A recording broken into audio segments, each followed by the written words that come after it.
Good morning, everyone, and welcome to this budget meeting. And let's stand and recite the pledge.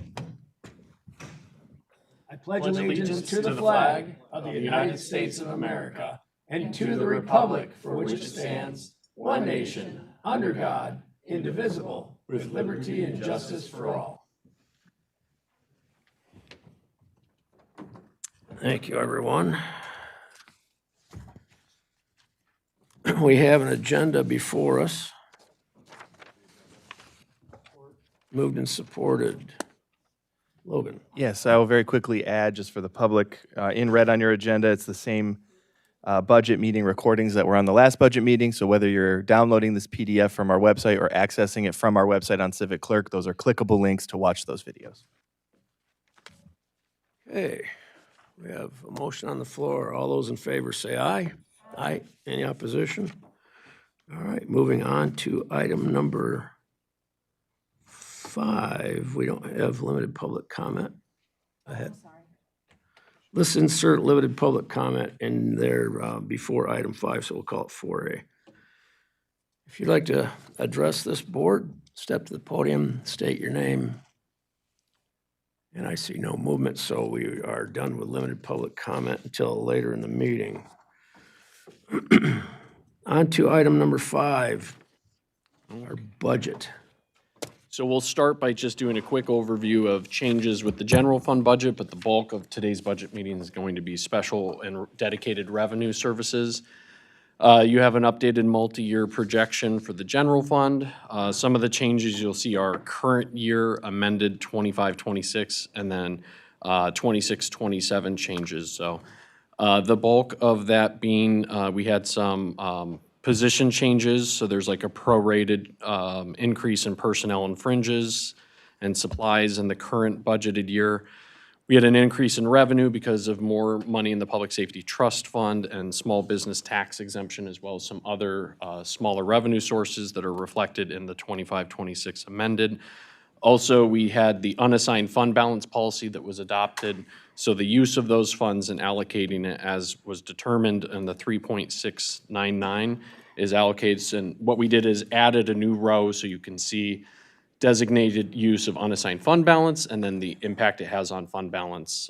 So then each year, if we have unassigned fund balance over 15%, if we're allocating, say, to MERS or some other use following the policy that was adopted, it would exist in that row right there that's blank going into the future.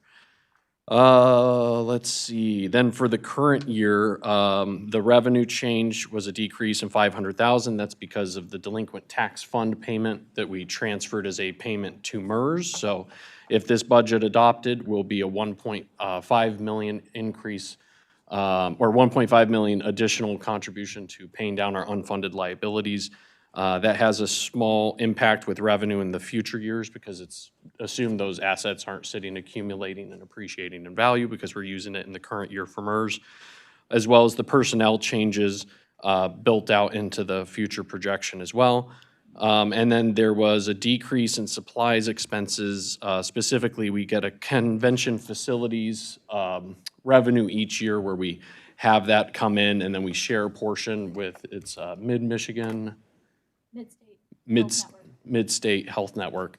The statutory change on that is instead of 50%, they get 40% allocation. So the decrease of the supply cost is that 10% is getting retained as county funding as opposed to being sent to Mid-State for that. So that increase affects all the future years as well in the projection. Any questions? Commissioner Wright. Are we going to discuss the implications of a reduction of 10% to Mid-State, or what was that based on? I mean, you don't have to tell me now. If you want to tell me later, it's okay. Yeah, no, it was, the statute had changed, amending it down to 40%. And they had in fact started billing us at the 40%, but the model projecting out still had it as if it was a 50% allocation. So we just updated it to reflect. Because some of that trickles down in other places back into our county. I mean, Right. from Mid-State allocations. Yeah, yeah, and I think they've already, knowing the law took effect, have already probably updated their footprint to reflect. Thank you for your explanation. Yeah. Any other questions for Ben? All right, you're on a roll, Ben. Okay. I just wanted to add that there was a commissioner curious about discrepancy, a reduction of about $1 million from the sheriff's department budget over the current year amended. I was able to look into that, and that is actually because of the mobile command unit. It was when we received the monies or paid out the invoice, it was put into a new account, and the new account was incorporated into the regular budget for the sheriff's department rather than into the capital budget where it should have been. So that has been corrected and is reflected in the reports in front of you. So there's no longer a very substantial decrease in our sheriff's department. That was just presented in error. So. Thank you. Anything else? I think that's it for my notes for general fund. Okay. So now that general fund is addressed, we're gonna move on to millages then. Okay, so with millages, there's a lot. So we tried to break up the special revenue and dedicated funding just because there are a lot. So as you can see on the agenda, we are doing the millages first, and then we've got the sheriff's office, dedicated funding, and then dedicated funds. We tried to group these the best we could. However, because how this is, you will see like trial courts under millages, and you'll see them again under dedicated funding.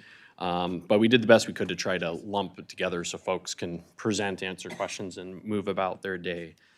So starting first with millages, we were going to talk about the jail millage. So before you is the budgeted use for millage funds related to the jail. So this goes in tandem with our debt service obligation for the jail. So both of those are here. And then there's the summary sheet transition that we had talked about previously. So this is still in line with what we have budgeted. So the funds are being used to pay off our millage, which will be done in 26, 27. So this is the last year of the obligation. Any remaining fund balance after the last levy on this can be used for operations. And in the current year, it was 1.7 million for positions in the jail. So what we have is a staggered transition plan over the next 5 years, where each year we pull more and more of those expenses for personnel back onto the general fund, so it's not abruptly all at once. There's about a $500,000 balance at the end of that projection. We're in discussions with the sheriff's department and jail administrator and Seidel, chief deputy, to see about doing a space study over in the jail to just see if there's a different combination of setup that might alleviate some of the difficulties they have with maintaining all the secure locations with the level of staffing they have. So that will take some time to do, but that's in the vision over this transition period. It's just taking a look back at that facility and seeing if there's any work that can be done on that. So Ben, do you anticipate within the next 24 months, a couple of our budgets will be in transition with that space survey or whatever that you're doing? Oh, for, You know, you're not doing it for this year, but next year and the next year, when you said transition. so we're gonna be transitioning the FTEs off, which is built into next year's budget, and then each year we'll continue that piece. In terms of the space study, that will be, like, we'll have to do an RFP, pick a vendor, so that will go through the full approval process, so you all will get to choose whether or not, or how we go about contracting for that, and they would come and do an assessment and make a recommendation that then the board would have to decide, do we have the funds to execute those, or at what level could we do what's being proposed? Okay, because I know we're not running to capacity what was expected in 2005, 2006 when we established the millage. So Yeah. we have spaces that we have personnel in that we not maybe necessarily need all that personnel. Yeah, and there's licensing requirements from the state, so, like, for instance, the, like, command pods, and we have our jail administrator here, so he's definitely much better to talk about this than me, but those have to be staffed, is my understanding. They have to have an employee in it.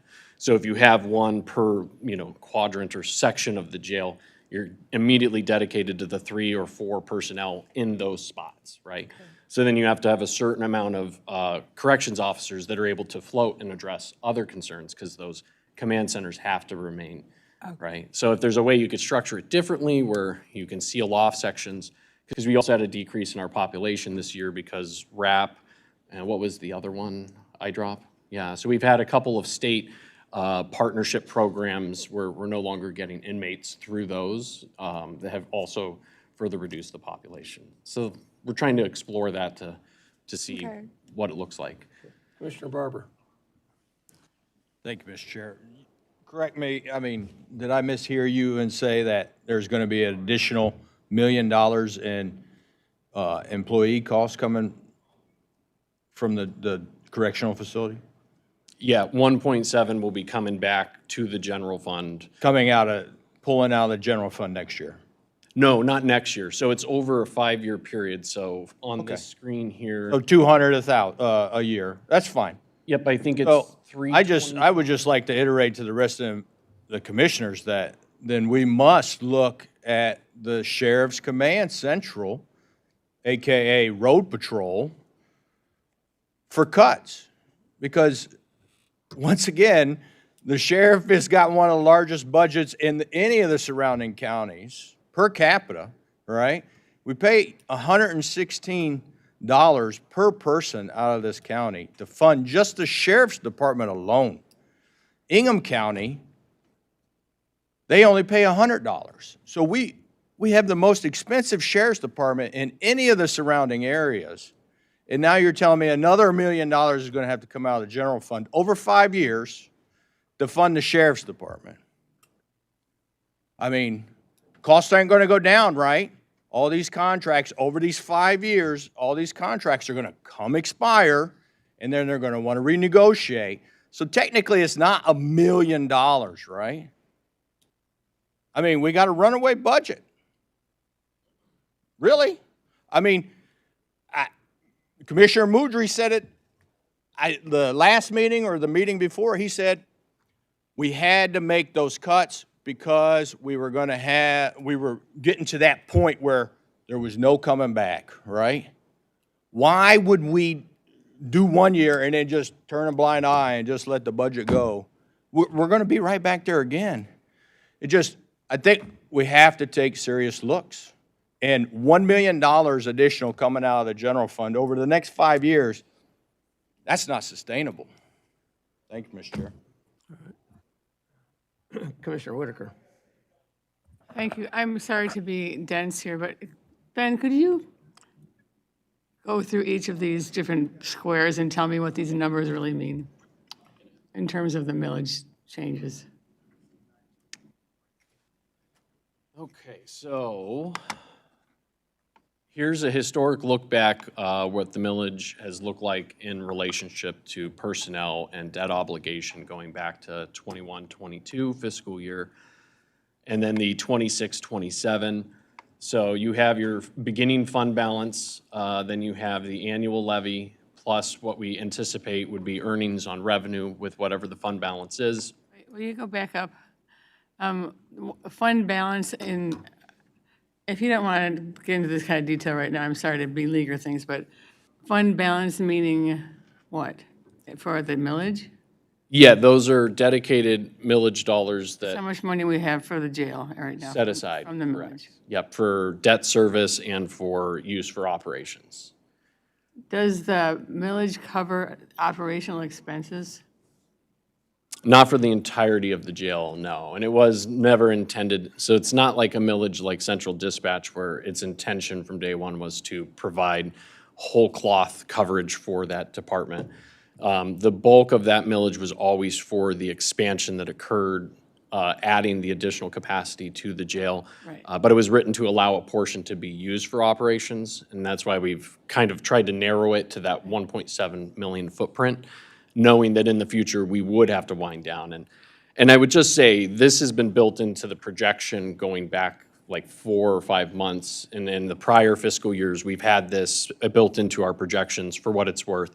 And the increase of the salary includes an assumed increase in labor costs over that duration of time. So I just want you to know, when you look at the projection sheet, do know that there's an implied assumption that both our personnel expenses are going to go up, and these will be coming down. This is part of the discussions we've been having with the community, though, about tax relief, where we can afford to do it.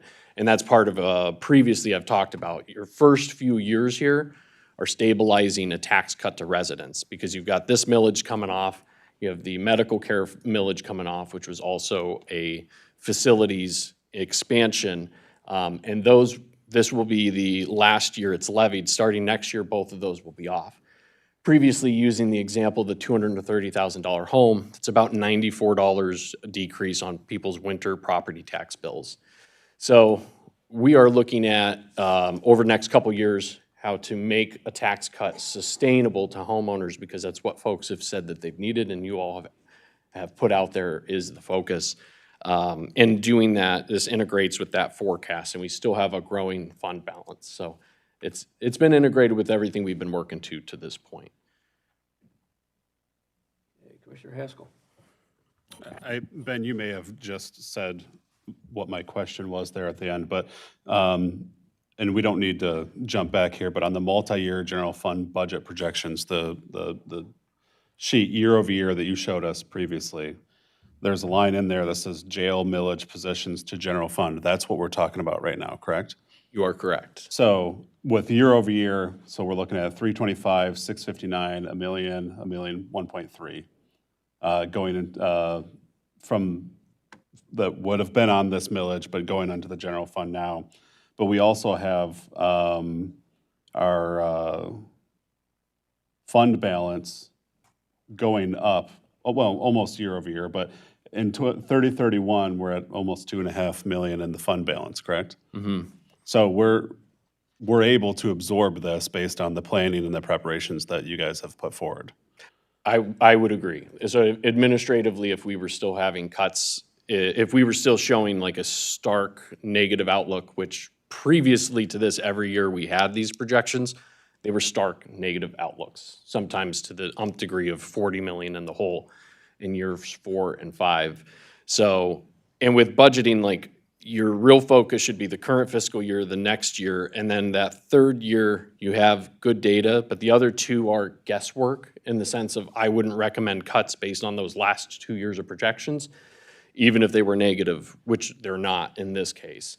And the reason being is, like, we were able to integrate our most recent MERS valuation showing our contribution as employers going down because of the changes we're making. Those will always run a year in arrears. So currently in this budget, with the unassigned fund balance and the 1.5, you're already setting aside another $3.7 million payment to MERS, which will mean in 28, 29, I would anticipate another reduction in retirement expenses. Whereas in this model right now, we're currently assuming that retirement's gonna go up 5%, right? For this year of 27, 28, we were able to move it to a 1% increase, and that's because of the contributions we made in the prior cycle. So just, you know, there are, as you're looking at the projection sheet, you are correct. We don't have a negative outlook. And then in addition to that, we continue doing the focused work we are, and we're relieving personnel expenses that we can't yet capture, but we know they're coming. Any other questions? So concerning the jail, I mean, it's not a bad thing that our population for the jail is down, don't get me wrong. However, given the cost of operation, is it feasible to downsize, quote-unquote, our jail without downsizing the footprint? Well, I think it's difficult to, let me say this. So right now you have a smaller population spread over a wider area, right? Sometimes that's easier to manage, right? So maybe you don't need as many staff because people aren't living on top of each other. There's less fights and less things like that that you need staff and enough staff to adequately address safely. If you were to hypothetically just break it into 3 quadrants and only had everybody in one quadrant, that would be a discussion the sheriff's department would have to look at and say, like, listen, whether or not I think it's safe to have a reduction in staff capacity if you're doing this, because I'm gonna have a lot more activity and potential aggression that I have to deal with on a daily basis. And the sheriff's department's here, so I think an operational question, but That's why you do a space study, so it can see, one, what's the impact of doing that kind of a renovation? Two, is that type of renovation even compliant with the Michigan standards? Like, we have a licensing requirement we have to meet. So those are questions that space study would help. Once they have that information, I think it's similar to what we did previously. Sheriff's Department, present us a footprint of what you think is sustainable based on the new information. Okay. So the reality is, no matter what we do, we're not gonna save any money this year on our jail. No, not at all. Okay. Yeah. Commissioner Wright. Well, that's why I was trying to point out, did we think in the next couple of years we could have more information to know if all that extra space that we built, maybe some of it we could take offline? So, Mr. Chair, I agree. That was what I was trying to get at, because I know we haven't even been using it for a long time, you know, to anywhere near capacity that was projected. Yeah, it's true. And jail designs have changed over the last 20 years too. So if that millage had been passed and we were looking at it today, it would have been designed completely differently from 25 years ago, 20 years ago too. Yeah. So do you want to, I keep looking out there, do you guys want to ask? Come to the podium. Commissioner Barber. I think just, oh, I'm sorry. Thank you, Mr. Chair. I would just like to say, I think doing a study would be useless. I think putting any more money into the jail to segregate it would be useless, because once you segregate it and then wing A increases population, then by the standard, you're gonna have to have more officers per capita of the people in the wing. You're never gonna lose, I mean, you're never gonna reduce any numbers. I mean, let's be honest. The county government serves the unions, the labor unions in the county. It doesn't serve the public. So there's no way that we're gonna have any, especially out of this board, there's no way we're gonna get any reduction in cost. Good morning, sir. Good morning. First and foremost, like Controller Dawson said, I think the biggest thing is right now it's guesswork, right? I think what everyone's talking about is a jail in the future that can expand when needed. And then, you know, when something changes, it can go back to a smaller footprint. But there's a heavy cost with that. And what Controller Dawson said, that, you know, we're looking at getting some sort of a company in here to do a study for that, and that's gonna cost a lot of money, because it's gonna be construction costs changing how the jail footprint is. And to, you know, Commissioner Barber's talking point there, we make major changes, and then 10 years down the road, you know, stuff changes and we need to bring in more people, there could be more cost again. So, I mean, that's my take on it. All right, thank you. Any questions? Captain, do you have anything to add? Just briefly, I know Commissioner Brocha came over, and Ben came over as well and did a tour of the facility. When it was built in '08, a lot of what they were looking at is, it wasn't just capacity that we changed. It was the style of housing units that we have. And there's a particular housing unit in that wing, it's our administrative segregation unit, that the way it was built and the changes that were made to the older existing facility, we cannot, how it sits right now, we could not move those inmates back into a general population style housing unit. It is just not feasible. That's the worst of our worst.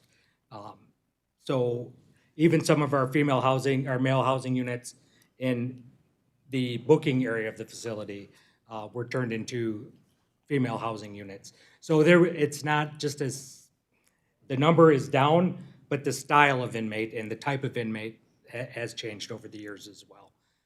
Not as many minimum security inmates, but our maximum security inmates has increased, probably doubled over that same time frame. So it's what we would do with those maximum security inmates would be my biggest concern, and the changes that would have to be made back from the 2008 changes to the older facility, because we didn't just add. We added 150 beds or whatever it was at the time, but we also changed a lot of the existing original build. So the numbers and the style of inmate, that classification of inmate is also what we have to take into consideration, not just the number. The number itself is kind of a misconception if we're only looking at that number as to what controls staffing. It's also that classification of inmates, so. A thought just came to me. Do the courts require any kind of special treatment for those that are held for trial? No, Like not segregation necessarily. requirements or anything like that? No, we don't get that from the courts. There is time we have special housing requests come from the courts, but it's rare. It's usually their classification and the charge that they have at the time. So it's not a high-cost consideration at all? No, not coming from the courts, no. Thank you. Commissioner Wright? Just a general question. Sure. In other counties, over 15, 20 years, they've seen an increase in the female population. So they've had real difficulty in being able to house them. What are we seeing now? Are we seeing an increase in our female population? We have, I haven't Laid out? ran the numbers for me to give you a percentage. Yeah. increase. I'm not able to do that at this time. No, but off the top of your head? Off the top of my head, we've probably by a third would be my guess from that 2008.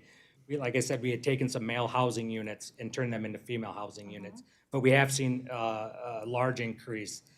And the COVID numbers, they're skewed as well. So you really, that female population, our population numbers across the board went way down.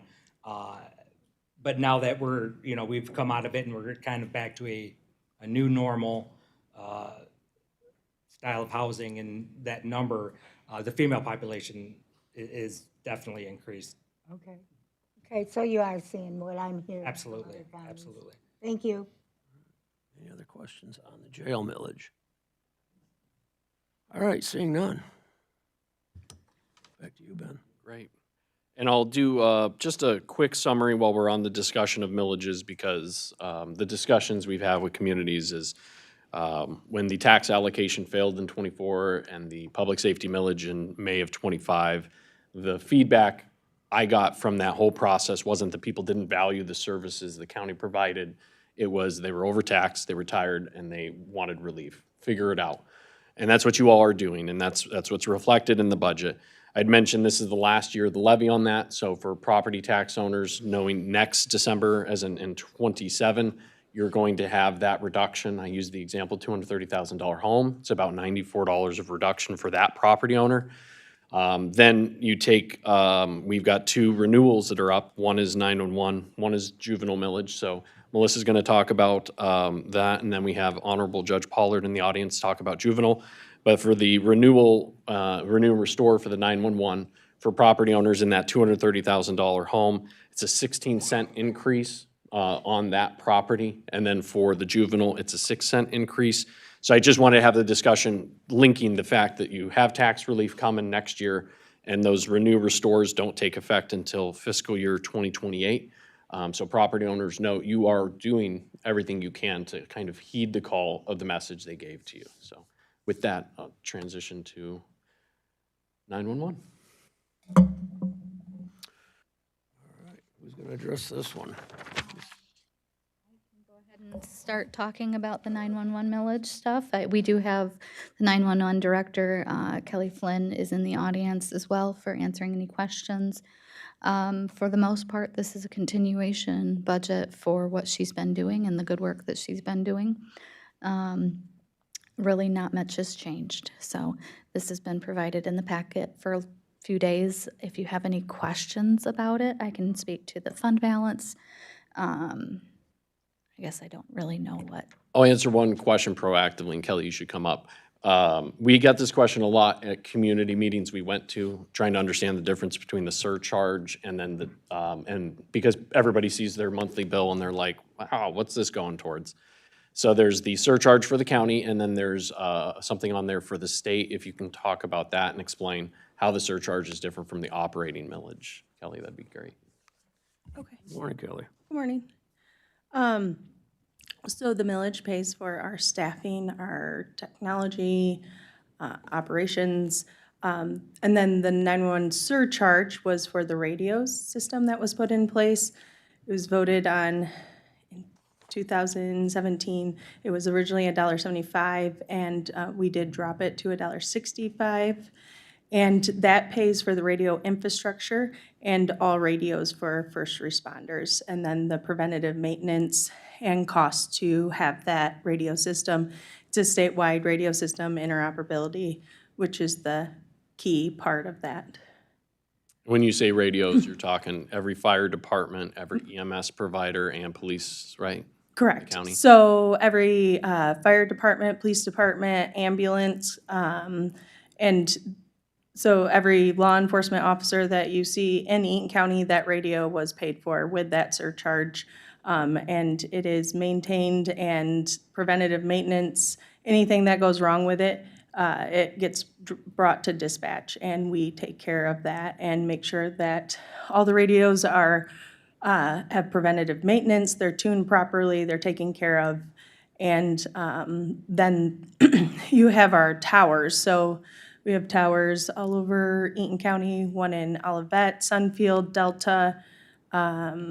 We rent space on the one in Hamlin Township and the one in Charlotte and up in Windsor Township. So, and then the cost of maintaining those and maintenance, security, removal of weeds, because some communities are want those weeds removed. So. Excellent, thank you. You're right. Kelly, if I remember correctly, because I was on the board when we put that one out for a vote. Prior to having the system set up the way you just discussed, Delta Township, I was given an example, was like hearing 3 different radios with the fire chief.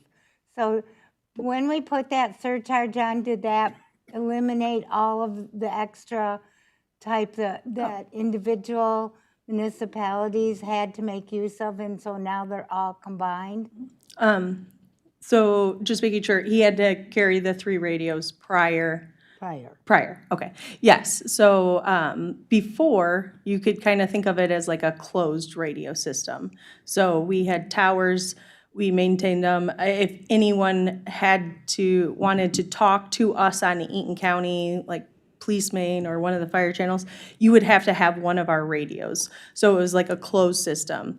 And now we went to a statewide system, which we still own and maintain we're responsible to maintain the system, but it is on the statewide system. So when surrounding communities and other communities come on the statewide, they have access to those talk groups. Also, there's different things, like we have travel talk groups. So if you had to go do like a prisoner transport up north, you still can have communication and dispatch. Where in the past, if you left Eaton County, you would have to call us. We would not be able to have that conversation over the radio. So if you were traveling with, a prisoner in your backseat and something happened, you would actually have to make a phone call to 911 and get that wherever you're at to help you, where now they have direct communication with us all over the state. How long is that running for as a surcharge? Did we pass it for 10 years? Did we pass it for 15? So the language states that it is as long as the 911 Enabling Act is in place, we can collect that surcharge. However, just so you know, every year I bring surcharge projections to the Public Safety Committee, and so my job is to see what the revenue is coming in, making sure that we're staying on target on that, and then what expenses we have. So the maintenance, obviously radio costs and maintenance has gone up significantly after COVID. So we've maintained the $1.65 at this point. And I don't know off the top of my head, I normally do, but I'm sure Melissa does. Our debt for the radio infrastructure is almost paid off. And so once that is paid off, we can actually drop that down if we need to. So we would have to look at, obviously planning for the future radio cost for replacement. So we originally were going to look at radios after 10 years because they're out of warranty. But as long as the system supports it and we're taking care of them, I think we can get a little more life out of that than just 10 years on a radio.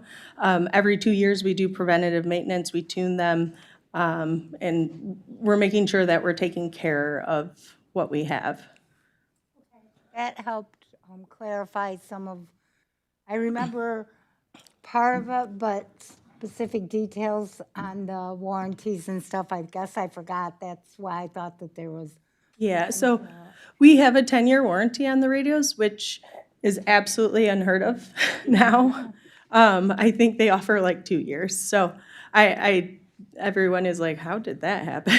But yeah, no, we have a 10-year warranty. So if something happens that, obviously, if it's physical damage and sometimes that happens, we've had a few fire trucks run over things on accident, but. Okay, thank you. Any other questions for Kelly? Oh, Commissioner Shaver, good morning. Thank you, sir. Thank you, Mr. Chair. I just wanted to, looking at the budget for 911, and this is probably more a question for Ben or somebody else, but it looks like you moved the one assistant emergency management position now to the 911 funding. This past year, it was general fund, is that correct? You are correct. Yep. Has there been a conversation about, I know that position was created most specifically for recognition that the former emergency manager had told us he was only going to be here a certain amount of years, or he'd kind of given us a timeline. And so it made sense, I think, to add that position to create some legacy. However, it didn't work for that long, but I mean, it was a good try. I guess I question in my mind whether it's necessary to have a emergency manager, assistant emergency manager, and as well as having somebody else that's qualified in that. Has there been any conversation and elimination of that secondary position to provide greater savings, or, the money could be spent on something else? Yeah, and I actually think it came up in the meeting when we were reauthorizing the positions, actually, because at that time, there was discussion about whether or not to eliminate it.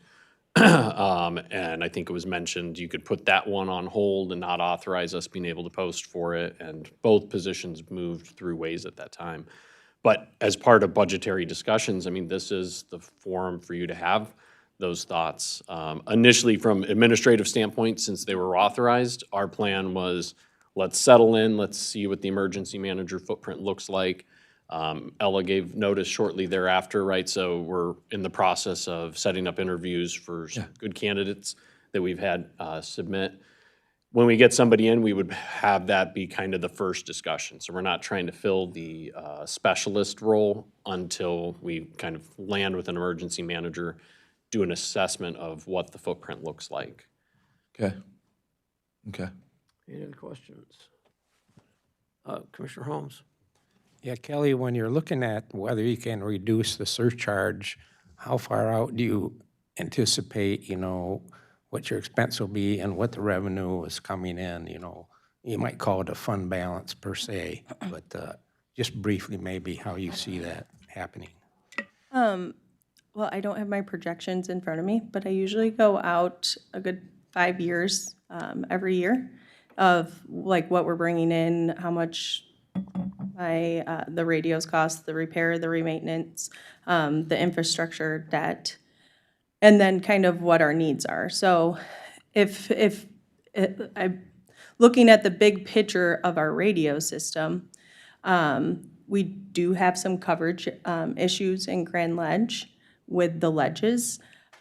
We have kind of mitigated that problem by putting BDAs in, so they're bilateral directional antennas to help with that service in schools.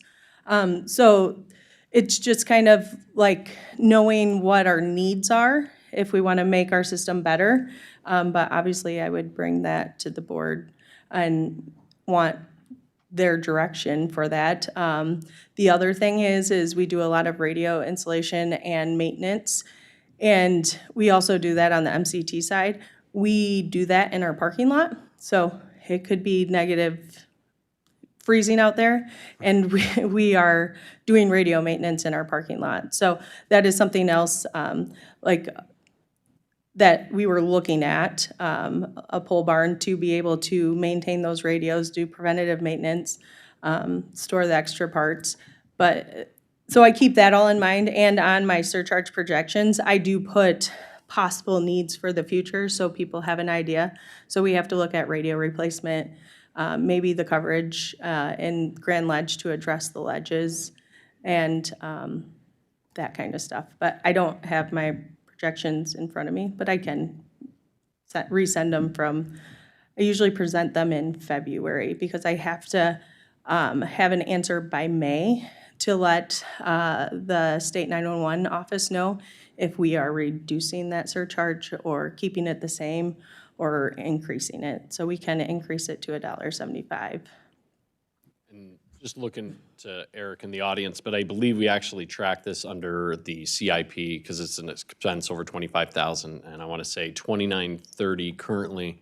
We're budgeting a little over 400,000. Not that I want to put that out there before you do an RFP, but we are already planning and built that into the capital improvement plan that you all approved earlier. And then the pole barn Kelly had mentioned was also in there under the facilities footprint for the capital improvement plan too. So we kind of track it expense-wise through the capital improvement program and plan, and then Kelly does projections based on her fund balance and what she thinks is coming up. So those are the two ways we keep track of that. And if I can add something, I always, the first day the Grand Ledge chief came to dispatch and I introduced myself to him, I said, hey, so this is what dispatch has to offer, and I explained the millage and the surcharge to him, and that the millage, we, answer 911 calls, answer the calls for service, dispatch them, provide EMD, like all the services. Also, it pays for their computers that go into their patrol cars. That gets all the call information and that connectivity fee. And then I also explained the surcharge to him, and he looked at me and says, okay, now my budget makes sense, because he literally was like, I got my budget, and I'm like, how am I gonna update technology? How am I gonna afford radios? Like, this budget makes no sense. And he's like, you just made it make sense to me. So we do pay for a lot of things for every single county, every single public safety agency in our county. Shout out to tech services. Yes. They are the arm of that labor, so Yes. They are great partners with our EMS, law And- enforcement, and fire departments. And not only that Eric realizes the importance of public safety and it's emergency services. We're here to serve the community and make sure we're there to, mitigate their emergencies. And they do put us as a top priority whenever we need technology services, so. All right. Any other questions for Kelly on the 911? Quickly, Kelly, what brought about that surcharge in the first place? Our radios. So our radio system was out of date and failing, and we had to do something. And the best way is the statewide system, and it is expensive. So to pay for that out of the millage would have completely depleted those funds for operations. And so a radio system is not an expensive project. And you want to do, if you're going to do it, you want to do it the right way, and you want to make sure that that interoperability key is in there. So, and you said we had a 10-year warranty on our radios, but wasn't that update in part mandated by the state? The 10-year warranty on. No, not the 10-year warranty. I was just talking about the longevity of the radios, but weren't we somewhat mandated to improve our radio, our communications in the county? I am not aware of Oh, a okay. I thought mandate, that- but I do know that, so I was a supervisor when this project originally started, and then I was deputy director by the time it finished. Okay, But we had a lot of coverage issues. So there's times where we would even have units in Charlotte, and we couldn't even talk on the radio because the system had so many issues. It was a closed system. It was, kind of, the parts were added here and there to just try to put Band-Aids on it, and it wasn't good. So okay. For some reason, I had it in my mind, if it wasn't a mandate through the state, at least it was a strong suggestion. well, But the reason I ask that is because at some point, that technology will be outdated. And then we'll have to go through this again to try to decide how we're gonna, on the expenses of upgrading our system, correct? So, I mean, you're looking at many, many years. Like, that's the thing about being on the statewide system. You work together to keep everything updated and replace as they need to be. So, like a microwave on a radio tower is a microwave. Like, when it goes bad, you'll have to replace it, but there's not gonna be, per se, new technology for a microwave. If you ever would like me to show you the tower and talk about microwaves, I'm more than happy to. Sounds like a thrilling afternoon, right? Ironically, it's in Kelly's job description. She has to, from time to time, scale the towers, the various towers in the county, so we sometimes joke with her about. If you see me on the No, tower, We'll No expect a climbing. it's in video. my job description. All right. I will say that the debt on the radio infrastructure was originated in 2020. At the time that we did this, we borrowed approximately $13 million, and we will be paying that off in fiscal year 27, 28, so next fiscal year. So it's a substantial chunk of money that we're talking about for the radio project itself, and absolutely could not have done that without the surcharge funding. And I was here in the audience when we were discussing this at the time, and it wasn't a mandate from the state. However, it was highly encouraged, mostly because our system was reaching obsolescence. So, and we were actually able to, I know $12 or $13 million sounds like a heck of a lot of money, but it was actually a really good deal in comparison to what we might have been charged, so. And the continuity of one footprint for all the county and all EMS and response. So you do have the benefit of economies of scale, like rolling that up and just doing one order as opposed to 12 to 16 independent communities going out and doing those bids and buying in smaller chunks and potentially implementing different models. So. Commissioner Whitaker, do you have your hand up? I- Oh, Commissioner Wright, okay. Well, I was going to say, so, Melissa, thank you for your clarification, because I know from being at MAC and things, we did have some input from the state on having to upgrade, because we were one of the first to go ahead and start the process, but other counties were really struggling 2-3 years out to be able to do what was being moved down from the state level. So I don't know where the state came in, but somehow they said the system isn't working statewide, so go fix it. That's all I know. And since we are on the statewide system, so there are new mandates for LEAN, which is Law Enforcement Information Network. So we're required to have some encryption on talk groups, and what that means is that, like, scanners can't pick up that talk group. And it's ones with, like, personal information. So if an officer was to run someone on what we call our LEAN talk group, it has personal information. So it's like your last name, first name, middle name, date of birth, all that stuff. And they're now requiring a higher level of encryption. Since we're already on the statewide system, that did not cost us anything. We actually had credits through the state that we used, where now agencies have to have that higher level of encryption. And the only way to really do that is to go on the statewide system. So And now so agencies are working on trying to figure out how they're going to afford this. Thank you. Next up, Central Dispatch surcharge, we covered that. Yep. And the Homeland Security Fund is funding through emergency management that pays for training. I believe we just sent local responders to get trained here locally, right? It's a grant. Yeah, so there's a few grants. There's a training grant, and that sends local first responders to different conferences throughout the year. And then, I don't have the emergency management one in front of me, but there is another one that pays for a portion of fees. That one, actually, I have a resolution for next public safety to sign that grant agreement where it pays for the emergency manager, a small portion of the emergency manager's wages and the emergency management specialist wages.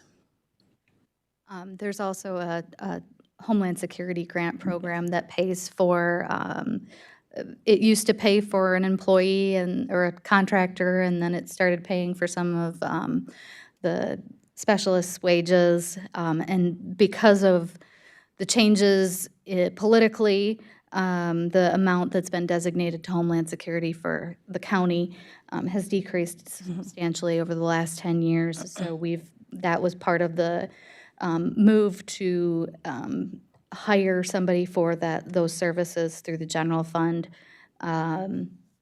because we knew that those grant funds were getting utilized fully. So now those funds are used specifically for training for like the Great Lakes Homeland Security Conference and other items like that. So it's training for not necessarily first responders, but training for those who are impacted by Homeland Security. So those are funds that are dwindling, but we are utilizing them as best we can. All right, any other questions for Kelly or Melissa? All right. Does that conclude our report with Kelly? I believe so. Thank you. Thank you. But don't go too far. All right, next up, juvenile millage.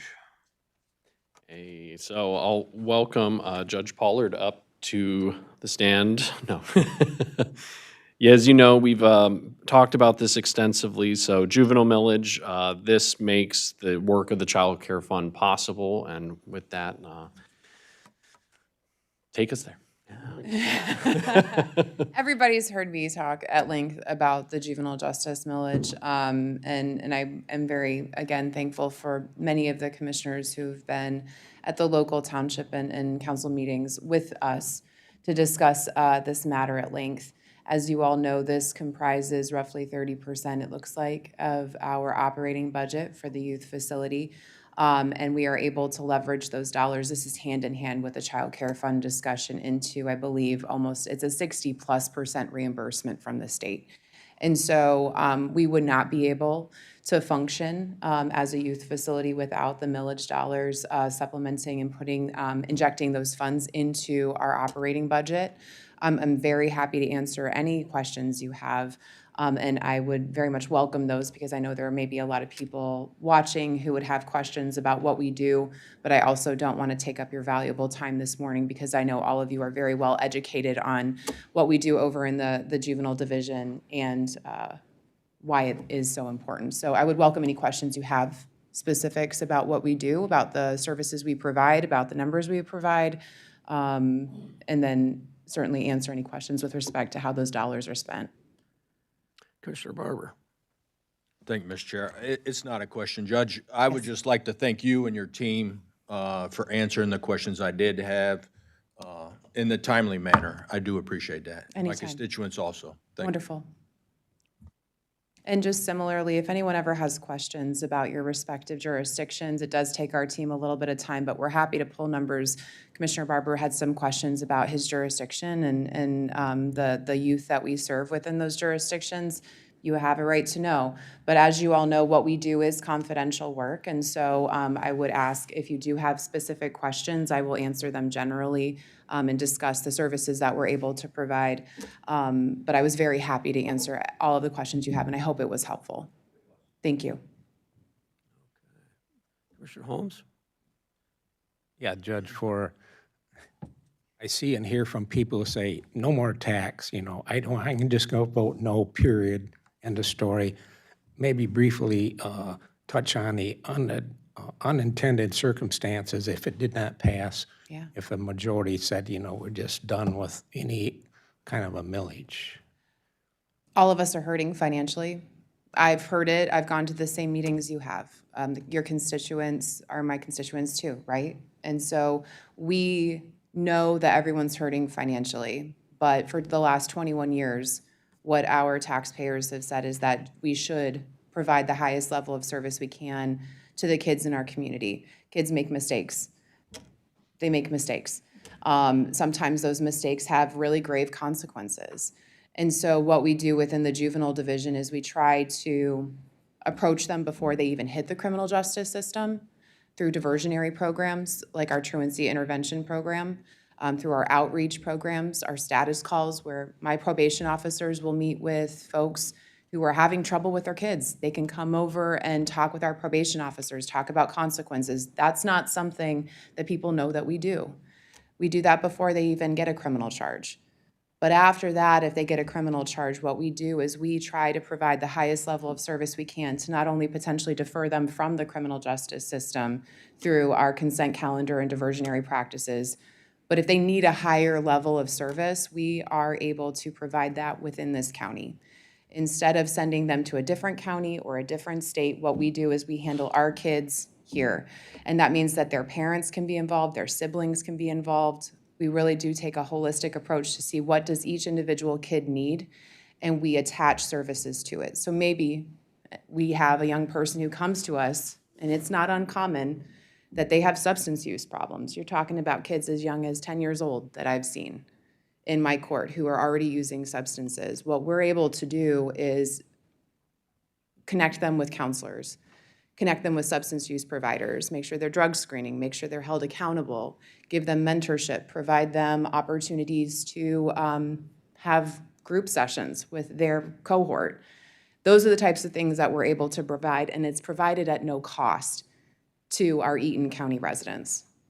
And so instead of families having to foot the bill for those things, if insurance isn't paying for it, the county pays for it. And these are our kids. And so I think the unintended consequence, to try to provide a brief synopsis, which I'm not good at, is that we're gonna have kids that have needs, we're gonna have kids who have problems, and we're not gonna be addressing them. And so to take a more broad approach, that means that kids who are committing crimes aren't going to be deterred necessarily through being provided services to stop those behaviors, which then could potentially lead them to further criminogenic behaviors, criminogenic thinking, could lead them to adult criminal records and to prison. I mean, if we're talking about the most drastic, I really do believe what we're able to provide in Eaton County, which is unique, is we're able to help these kids be diverted from future problems. And I think we're really good at it. Thank you. You had something? No. Oh, okay. All right. Great. Commissioner Wright. I was in office the first time when it came up for, it was instituted, but then we had to renew it, the millage. So I was on Health and Human Services. So I was able to get a more in-depth look at where our money goes and why we have the benefits of it, of helping our youth right here in our county. Several counties, like out of 83, do not have youth facilities. Do you know how many counties do not have youth facilities? So there are county-run facilities, there are court-run facilities. I wish Mr. Mulvaney were here because he would be able to give me the exact numbers, but my understanding is there are less than 30 Yep, that's my total facilities. And that is whether they're court, county, or otherwise run. The state, I believe, only operates 2 secure facilities. There used to be many more. So that's another part of this discussion, is the state isn't providing care for kids in the state anymore when it comes to secure programming. The number of facilities they have it's less than a handful that they're able to really operate on any secure programming. So what would happen is if we didn't have the programming, didn't have the funding for the programming, our kids would be on wait lists to get into other programming across the state, but most likely out of state, where we would be spending $350 to $1,200 a day to house kids. And what that means is those dollars for our highest risk, highest needs kids, we would be devoting all of our dollars to handle a handful of cases instead of being able to handle all of our cases here in the county, because we're using those dollars, we're leveraging them to the highest level possible to be able to handle just about every single case of every single Eaton County kid here in the county. Most counties cannot do that. Most counties have to, if they have a detention facility at all, which most don't, they're sending their kids to other cities, states for the treatment component. So we can handle it all here in Eaton County, and we're offering, when we have bed space, to other counties to actually have them come here because those facilities are so few and far between. Thank you, Judge. I just wanted a clear explanation for anybody even watching as to how valuable these millage dollars are for helping in the youth and families in our county, because we are very, very unique from being involved so highly with MAC, HHS, and things. You should hear some of the struggles and what happens. We do not have that here because we have our own youth facility. We are not sending our kids out of state to Pennsylvania. So just want you to understand, so if you're out here in the next few days, please don't hesitate to call Judge or over to the youth facility and talk to Jeremy Mulvaney if you have any constituents that have questions. Thank you. All right, Commissioner Haskell. Thank you, Mr. Chair. I just wanted to give a quick shout out to Director Dawson, I'm sorry, Controller Dawson and Juvenile Division Director Catherine Price for coming out and speaking to a group in Delta the other night. And to Judge Pollard's point, one of the things that I think that I heard a lot from the community that came up afterwards that that really trying to get into, they finally got that grasp of like the full treatment. Not only getting the kids up to where, you know, they maybe need to be when they enter the program, but allowing them to continue. A lot of them didn't know that we partner with Grand Ledge so they can continue schooling, Lansing Community College and the like. So it was a good meeting. Thank you. All right, thank you. Any other questions? All right, thank you for your time. Thank you. Thanks, Judge. Juvenile court donation, is that what this is? So I just want to touch real quick, in conjunction with the juvenile millage and the child care fund, we do also have a juvenile donation fund and a youth facility donation fund. These funds are used to leverage non-county dollars to purchase things for the youth that may not be eligible to run through the child care fund or other funding sources. So we're still able to, if a youth needs extra clothing for when they get home, or if they need other things that is over and above what we would normally do, these funds are used for that purpose. So the youth facility and the juvenile court put on a couple of different fundraisers, and that's where these funds end up getting deposited and accounted for. So very important programming. I just wanted to make sure that they're highlighted because they are part of our general ledger and they are on our books as budgeted funds. So have to talk about them at some point. All right, any questions on those? All right, on to the Parks millage. All right. I believe we do have our Parks Director, Ethan's here as well. There he is. Morning, I'll, Ethan. I'll lead us off.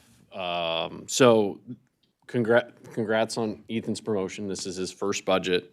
So there's a lot in there that we actually took out, and mostly because we just have to balance the amount of activity we can complete in a year but this was really good. So it's led to discussions about incorporating parks millage operations into the capital improvement program for next year. So what we did was took all the projects that were listed and broke them out over the next 3 years. So we'll continue to work on that. So next budget, and when you do the capital improvement program, you'll have a section just for parks. And then that will be what's reflected in the budget. So if you're like, why the add and remove, that's what we were doing with prioritizing what we can get done. I'll say the one thing that's not in there for Crandall, we have the feasibility and design work happening for the road and the beach development that's going to be occurring hopefully by end of summer, I think was the initial discussions. You guys already approved the design work and whatnot, and then when it comes to approving the total cost of the project, that will happen next fiscal year. We didn't build it into the budget because when we get to that point, we'll bring that to committee to get approved in real time. So if you're wondering why that's not in there, that's why. Anyway, other than that. Ethan, you're on. Any questions? Mr. Haskell.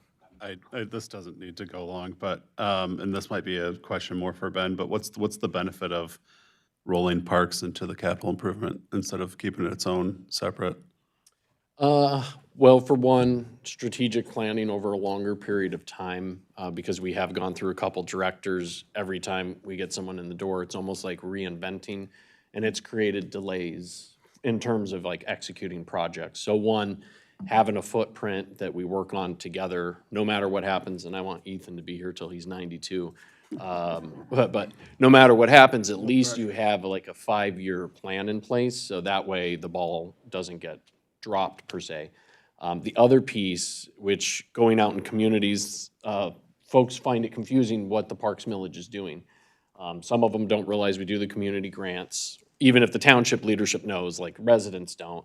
And then they're like, well, what's it going towards? And so we've even talked about trying to do a look back period to say, since the millage has been in effect, this proportion for equipment, this proportion for personnel, this proportion for backlogged maintenance, and then this much for new development, so that we're really giving better information to residents so they understand what their dollars are going towards, right? So storytelling so that people know how the millage is being used. So I guess I will add then briefly, this week at Tri-County Planning, and Commissioner Barber and Commissioner Hanson might be able to add some detail if I'm missing it here. There was a lot of conversation directed, I think, more towards Ingham County than many of the other counties, but specifically, you know, about with Parks Millage money and maintaining some sort of a cash fund there, where if there is some sort of collaborative kind of project, the Crandall Path was used as an example of that. But that might, I don't know if that's something that we want to fit in here, or maybe just kind of empower you to go talk to Tri-County Planning and see what where their minds are on that. But that might be something to work into that, Yeah. that longer term strategic look as well. Well, we've got the Parks Work Group, which helps kind of shape the vision, and then those go to Public Works and Human Services. And so because of how Parks reports, their CIP will run through Public Works. The other CIP, like for Chad and Eric, those go right to Ways and Means. So you will have that committee level piece. I think that's worth the discussion. I do know Berry County has a trail that they want us to invest into. So we probably just have to really be conscious of, you know, if we're doing it, what it looks like, and if that, you know, yeah. But I think in that instance, they really want us just to pay for it as opposed to like a partnership with shared funds. Sure, yeah, this isn't exclusive to trail. That was just the example they used, but I'll let the experts talk to the other experts. Okay. All right, Ethan, well, I thought you'd have a lengthier report than that, but. Pardon? Oh, excuse me, Commissioner Barber. Thank you, Chair. Do I gotta close the curtains behind me? You're gonna have to, because. Is my halo showing over here? Just to add to Commissioner Haskell's point is what I took from that conversation that we had at that meeting is that Ingham County doesn't really keep money set aside to do matching grants. That's what I sort of took from it. So just to his point I think you should heed that we need to make sure that we have money set aside in the park, from that Parks Millage, like we did with that trail, but for additional parks, that way we can leverage what Tri-County can bring and help us with, like, that's what I took from that conversation, so thank you. Yeah, we do work with Tri-County on a regular basis. As Commissioner Barber points out, we did a collaborative grant application for a trail where the Tri-County Regional Planning actually offered up some match money for that grant. So Ethan, I believe, sits on a non-motorized trail committee that they have. They haven't met in a while, but Ethan sits on that. And Commissioner Mudry sits on their CARTS committee, which would have their non-motorized plan and that funding stream in it. So we do collaborate with them quite a bit, probably could more, in all honesty, but everybody's busy, right? So, but we do collaborate with them quite a bit, so. Commissioner Holmes? Yeah, my question maybe, is there any way, or do you monitor how many visitors in parks at all? Yeah, we do monitor. We have some trail counters at specific locations throughout our 4 major parks. And if you want, I can provide those records for you. I try to give an update each month whenever we're at Public Works and Human Services. But we do monitor traffic, and as we have more development, specifically in Crandall, we will be incorporating more of those to see where people are going, like what's being used the most, what people want more of, so. Yeah, well, Crandall Park's the only one I pass by and observe sometimes how many's there. But I was down in Olivet mowing a lawn, and next door, the little kids are around, got talked to. We've been to Crandall Park a couple times now, and I've wondered, how far and wide that's known. So you don't know that part, I'm sure, but it just was interesting that they just brought that up kind of out of the blue for, I don't know why, but. Yeah, Crandall Park is really unique. I mean, it has the largest freshwater lake within Eaton County. So I wouldn't be surprised if we're getting people from, the Tri-County area going there, so. Thank you. Yep. Those reports are all in the Public Works packet, so those are always in Ethan's Parks reports for the tracking of the people that are in the parks. So you can always go back and look at old packets and find those charts that he has in there. Although I won't tell you where they came from. Yeah, it'll just tell you they were there. Yeah. Commissioner Wright? This is just a general question because you're standing there. We've taken down the playground in the main part of Fox Park, and I keep seeing the orange fence. Am I going to see the orange fence when I stop by there today, or are we going to start? You will, but construction starts on Monday, so we should have. Next Monday. Yes, this coming Monday, that Oh, good. Midstate will be out there. I keep explaining, and I took a picture of the coming playground banner so that people knew that it wasn't going to be just, mowed over. No, it won't be much longer. We had a couple delays. I guess the company that provides the play equipment to Midstate had some delays in their shipping. So it was scheduled to start this Monday, but they had to push it a week. So Okay. they will be out there on Monday. We've got confirmation, so Your budget's fine. cool. Thank you. Thanks. Any other questions for Ethan? All right, thank you, Ethan. Yeah, thank you. You guys have a good rest of your day. All right, next column. Nope, there is still one more fund in this department, and that is the donation fund for the parks. Very similar to the youth facility and juvenile court donation funds. There's donations that happen from the parks, and any donations go into that very specific designated fund and are utilized for the parks. So just want to bring that to everybody else's attention. Again, this is just specifically for donations for the parks outside of the outside of the millage funds, so. Commissioner Wright? Where do we get the donations? Is it, we charge for the night of the observatory and things? Is some of those funds going in there? No, these are specifically donations from Friend of the Parks, yes, thank you. Thank you. Okay, so if someone wants to put a bench up at one of our parks, is that considered a donation? Yes, it would be.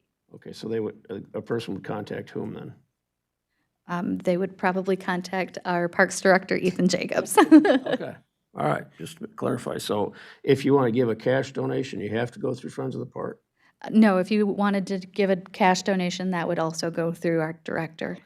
All right, thank you. All right, now we can move on, correct? Okay, because I think you're at the top of the next column.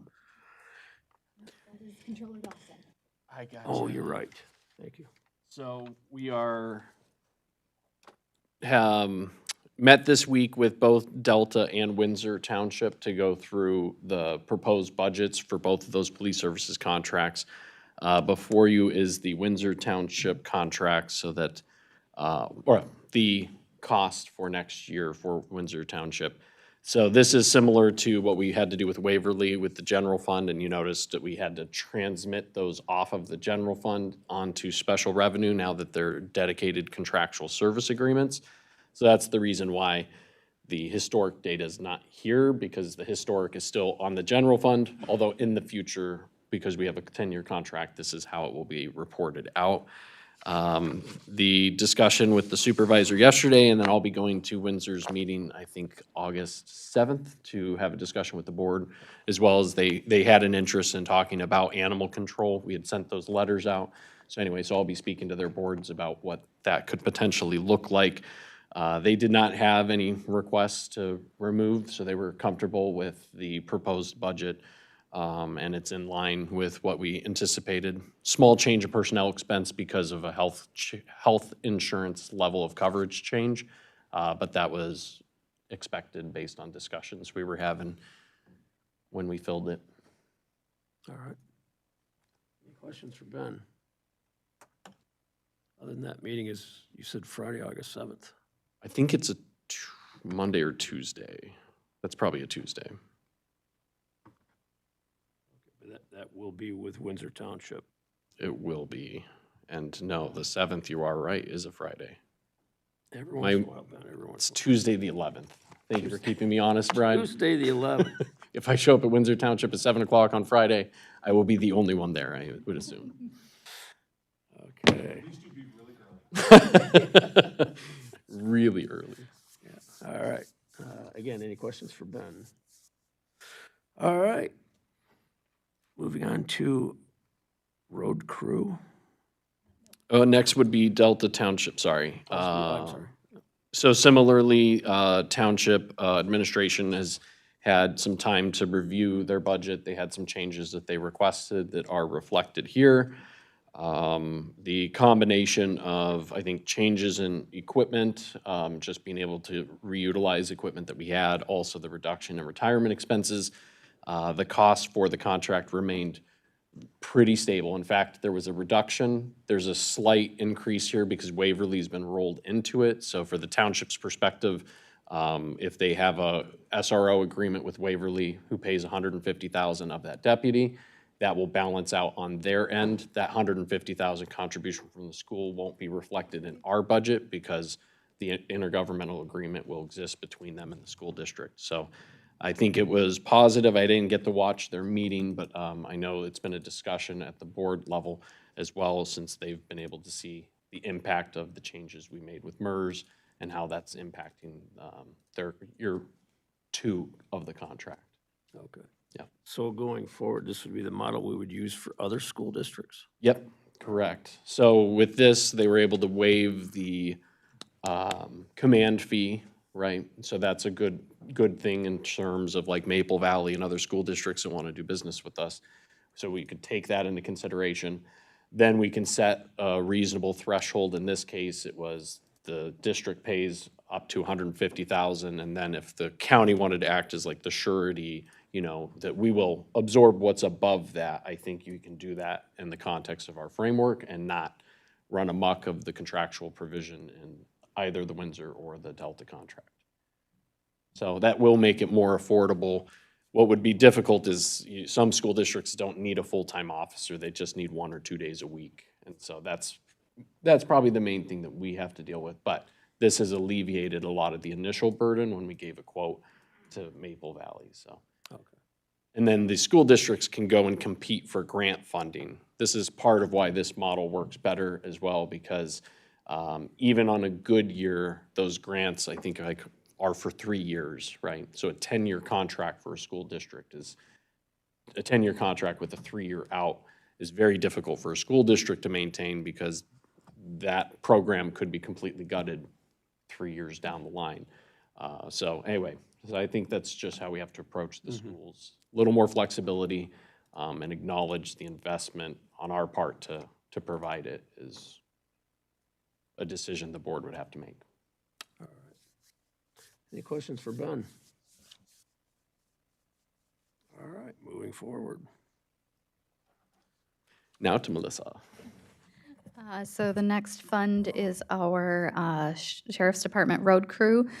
So this is through the jail. It is a program that we are able to use inmates and a deputy to oversee them, to do actual work in outside areas. So Delta Township utilizes this for cleanup work. Our Charlotte Frontiers Day uses them to clean up before the event and after the event.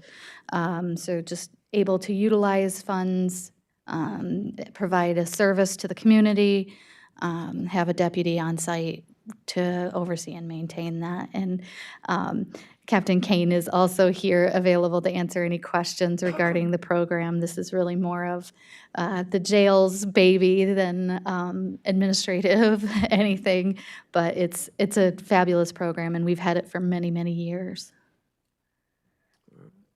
Mr. Shaver. Thank you, Mr. Chair. Just interested to know, I guess, is the services that they provide, which I think are great. I remember when the tornado went throughout near Potterville back in 2007, that crew was out there helping the public. Is this something that's available to every community in the county then? Or is it just Delta and Charlotte? Do they pay into that? How does that work? So that depends on really the availability of the work crew.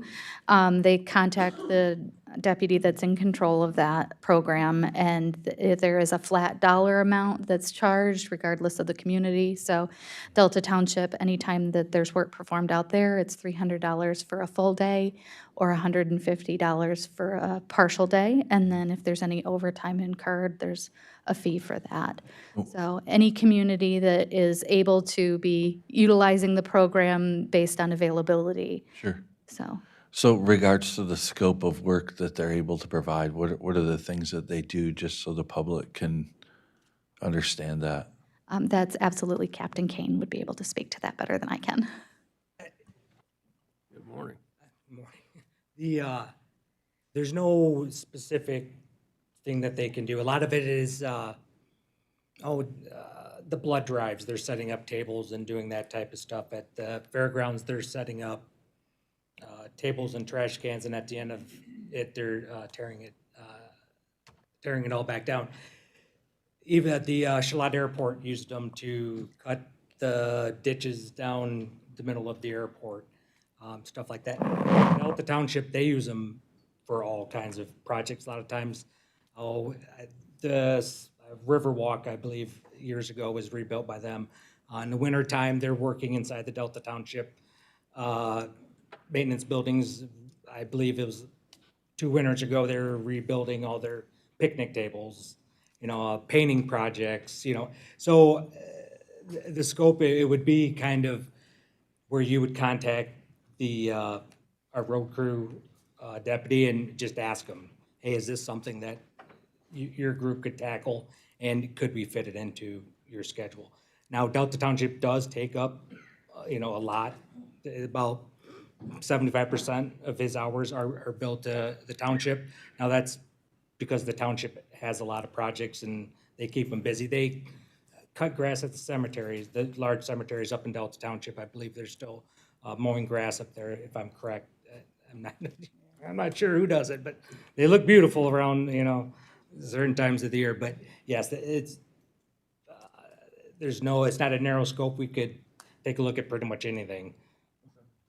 So is that something that we have looked at, integrating some of that help into areas where it would be a benefit to the county, whether it would be in parks or recycling, having, what do you call them, trustees? Is that what you call them? We call them inmate workers. Inmate workers?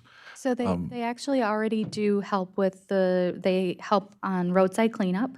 So they, alongside the road, cleaning up the roadsides. And they also help already with the cleanups for the solid waste. So any of those programs, they are also part of that. It just really depends on the availability and the capacity of the jail to have that program running. So it's not for lack of utilization. I can say I don't believe that there's ever a day where there's not something going on in that program. No, So it's just a matter of they are working on that, and it's just it however just they sounds can cost leverage it. advantageous, if we could use some of that, labor to perform some of the functions in some of those areas, where it would be allowable. It might be a significant benefit to the county. I mean, I'm all about benefiting the local government units with that as well, but if it's something that we could take priority of and advantage of, I think that should be something that should be considered. Thank you. They do also help the road commission too, which has been really good. But yeah, that certainly is a little complicated. So for complex activities, we do have landscapers who are part of a bargaining unit.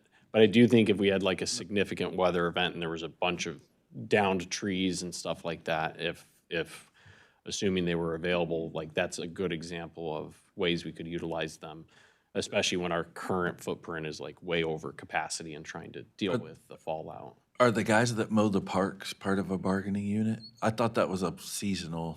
It is. Those are seasonal footprints, $15 to $18 an hour, depending on how many years, if they're returning seasonals or not. Sure. Thank you. I'm sorry, are you, another comment, Mr. Shaver? Okay, Commissioner Barber, then Commissioner Wright. Thank you. Thank you, Chair. So we have, what you call them, inmate workers, or? That's correct, Okay. So I know Commissioner Christensen isn't here, but I know she's been screaming from the rooftops about animal control.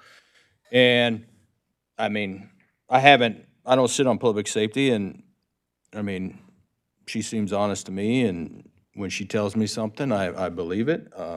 She's told me multiple times that we can't have them in the animal, she's been told that can't have them in animal control, but we can have them in Delta building picnic tables and painting, and we can't have them in animal control. I mean, I don't know. It's not a question, it's just like, you know, like a statement, like, I'm not gonna. I think our priorities, I'm not. I mean, it can go back to I think I've heard it from you. It sort of went back to the union that runs the animal control didn't want them in there. So I just It's think. not that. It's employee safety. So you're not talking about just dropping them in there. We have one employee in animal control. So the idea, you'd essentially be putting the whole work crew into the facility and then have to have a corrections officer there to manage it. And I think it just begs the question, if we're putting a full-time, say, committed resource like that, then we ought to just look out to add another employee back to animal control. So when you take them to Delta, Yeah. and they got tools, right? Because they're building picnic tables, right? That's correct. There's not a corrections officer with them? There are. That's the point. They have to be supervised at all times. Yeah, they have to be supervised at all times. So supervised in Delta, supervised in animal control. I don't know. I mean, they're supervised. I'm done. When it was brought up to me, it was the idea of just having the inmates there, and you can't just have the inmates alone. Christie would not be able to do the employee in animal control would not be able to do supervision. So if we did a model where we wanted to cost it out, we could, but we would just be paying for the corrections officer to be there to also. But you're paying for the correction officers to be in Delta. but we're getting reimbursed at $150 to $300 a day, depending on what they're doing and any overtime expense. I'm happy to look at that as a model, but we would be picking that up in the general fund to pay for it with the animal control, which again, back to the point of the conversations I've had with Nicole, if we're looking at allocating funds to animal control, we should just look at the idea of adding a staffer if that's the desire of the board. Okay, just so the public knows, right? You know, like, we want transparency. We are a money-making organization, right?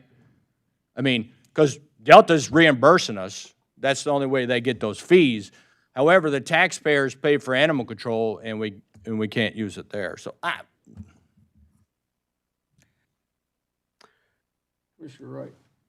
Okay, so I'm one of your taxpayers in Delta Township, and I'm happy to pay for the crews that come over for decades for me to unload my leaves in the fall, in the spring cleanup.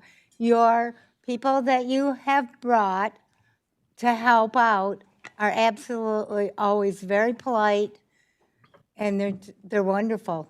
They have a good attitude. The officer that comes with them is very polite. So I'm just letting you know that for decades, I, as a Delta Township taxpayer, vote to continue the services. I know you guys even planted the trees when we redid the sidewalk by the cemeteries. You did a nice job. We did, that's correct. Commissioner Moudry. Jeannie kind of stole my thunder here. But yeah, the de-leafing days, the end of November in Delta, is a pleasure to work. It's a well-oiled machine. I would say there's probably at least 6 inmates involved in that. And I don't have to do a thing other than put my lift gate up, and they grab all the bags of leaves, call me sir, which I really appreciate. And it's a done deal. And I can't remember how many years that's been going on, okay? But it's much appreciated from moi, okay? Absolutely. The inmate workers that we use for that program, they are vetted more so than any other inmate, just because they're going outside the facilities and using the tools. I mean, they're running chainsaws and weed whackers and lawnmowers and, you know, that. And they seem to be happy being out. Oh, absolutely. Outside. Yeah. Okay. And can only imagine. You know, that's the closest thing I've come to what I used to see down south was a chain gang, okay? But there was chains involved. Right. But yeah, I just want, the inmates do a good job for us there. Thank you. Commissioner Shaver. I think the context of the comments from a couple of us are being a little bit confused or misconstrued. I don't think anybody's advocating to not have that here at the county.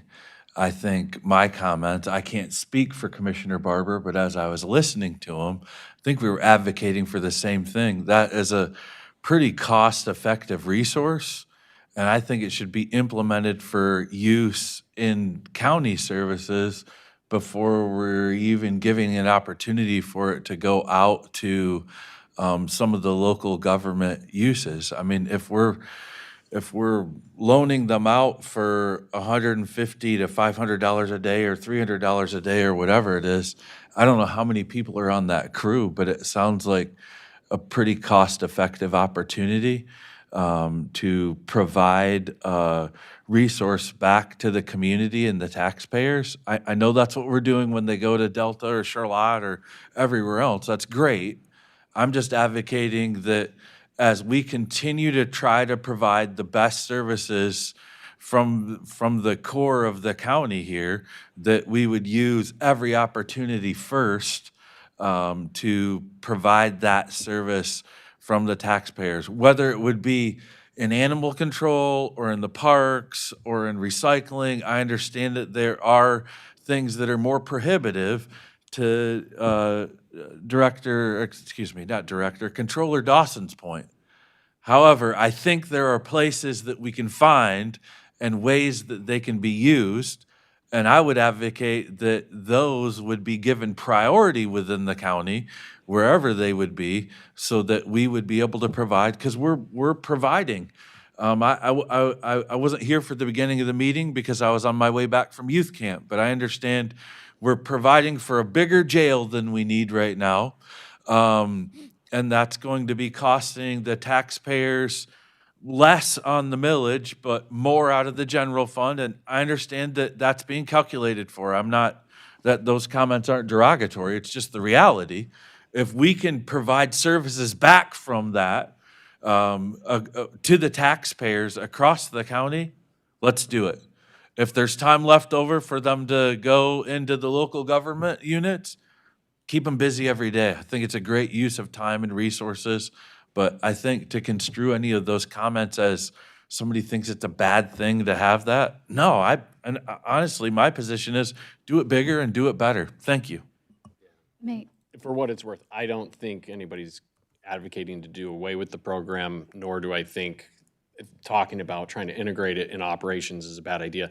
We do that. So, I mean, literally the entire event that Resource Recovery does was delayed was because we were trying to line up dates with locations and with the work crew to make that happen. So I do want you to know, we do that. We do take it into consideration.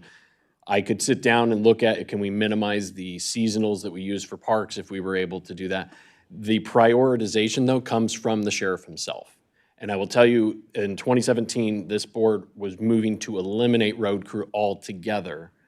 And Delta stepped up and said, we will put an additional usage on to support the program, and that's why it's still around today. I will note, the Sheriff Reich has said he likes to give Delta first right of refusal on a lot of this stuff, because the only reason the program's still around today is because Delta committed to using it enough to make it salvageable, all right? And so anyway, I think next public safety, if the sheriff's there, that's who you should talk to about you'd like him to prioritize county over Delta. That'd be the person to talk to. I will also say, the deputy who works the road crew codes their hours. So every hour that is spent on road crew is paid for out of the road crew funding. It is not paid for out of the general fund. So when you have somebody who is working for the general fund for the county complex, that means that those dollars have to come from the general fund instead of from the road crew fund. So that means that those are dollars that are not being reimbursed to that road crew fund. So it's not that that's not a possibility. Like Controller Dawson said, that's really up to the sheriff as to who gets priority. That's not anything I have any control over. But when they do enter their hours in payroll, that is, I just want to make sure you're aware, they do split it, and depending on where they're working, it is utilized through the different funding sources. So the more that they work here, the more it costs the county. Any other comments about road crew? All right, seeing none, we are now RSAT. Melissa? Yes. You're gonna make sense of that one. So our SAT grant is the next grant program, and that is residential substance abuse treatment. And this is a grant funding from the federal government that we've had for quite a few years. And it provides for treatment within the jail. It's a 25% match.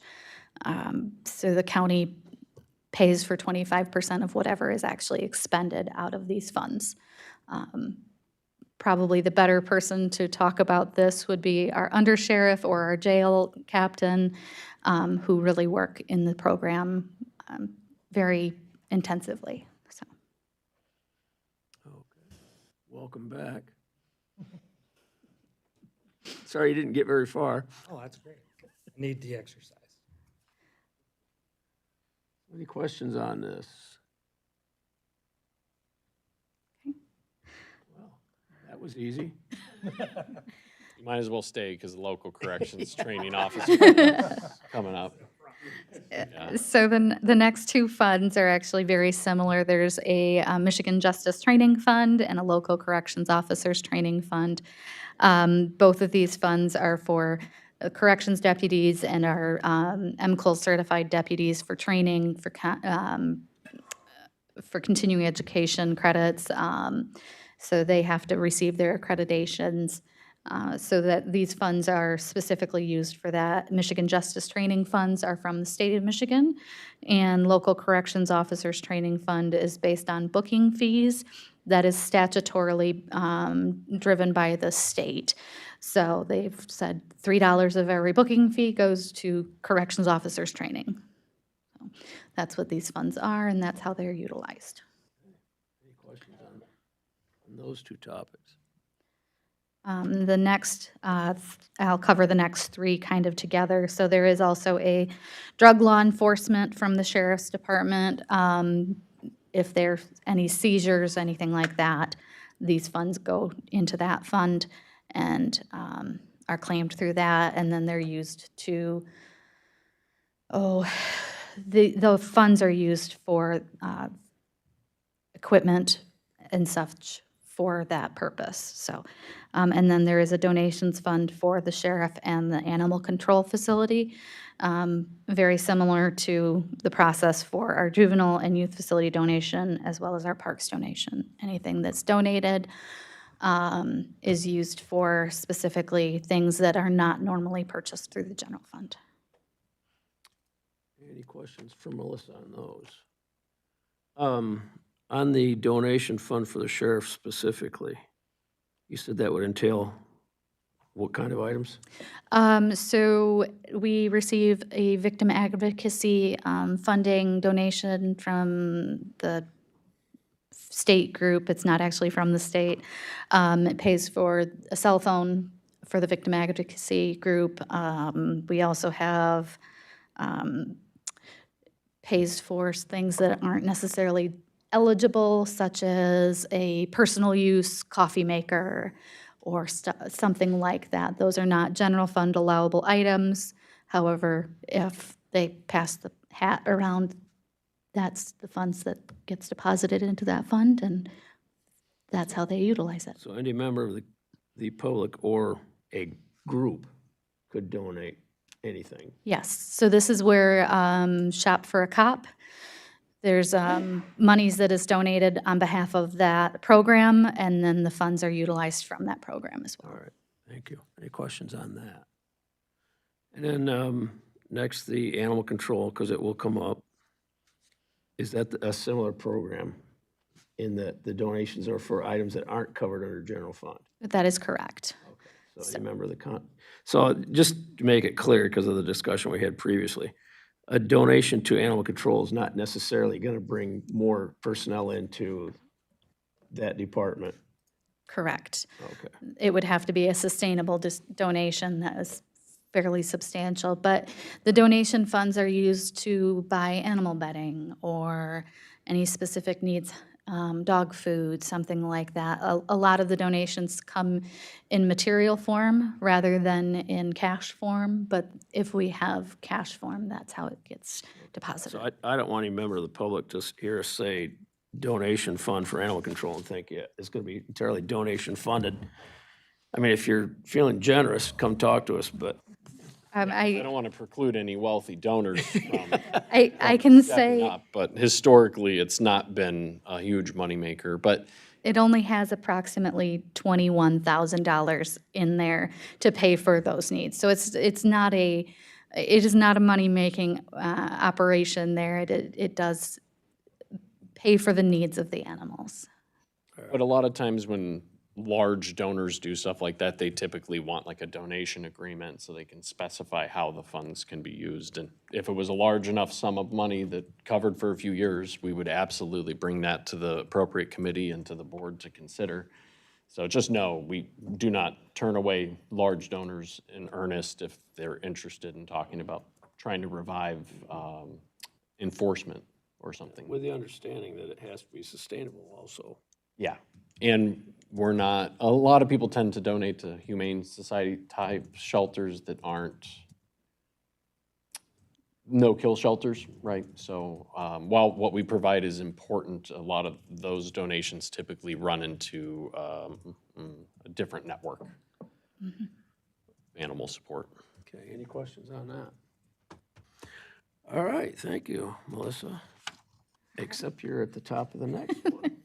So this continues our discussions on dedicated funding. However, it's not specific to the sheriff's department anymore. So the first group of them is for the court system. So we have a couple of them. We have a friend of the court fund, which is specific statutory revenue that comes in and pays for an employee. And then there's also the county law library, which receives money and then pays it back out to continue using the law library. The funds are set purpose, so not very many questions on those. But then the next group we have is the specialty courts. So our program administrators, or our trial court administrator and deputy administrator are available for questions if you have any questions on those funds. They are very special purpose for the state, but if you have any questions. Commissioner Wright. Melissa, I don't get this from the spreadsheet, but just a general question. The feds used to send us quite a substantial amount to help fund our friend of the court staff. Do they still do that? And do you know at what percentage? So they do send quite a bit for the friend of the court. That's called our 4D program, and that is actually part of our general fund. So it pays for staffing in the front of the court. It also pays for the prosecutor's office. Approximately $700,000 goes through those programs, and that is based on, there's a whole program model, but it's about 2/3 of the expenses of those programs that is reimbursed by the federal government. Okay, because I was thinking it was somewhere around 70%. There's a very complicated, convoluted formula that goes into it, but yes. I mean, people over the years have just kind of thrown out a number to me, so I was not on 2/3.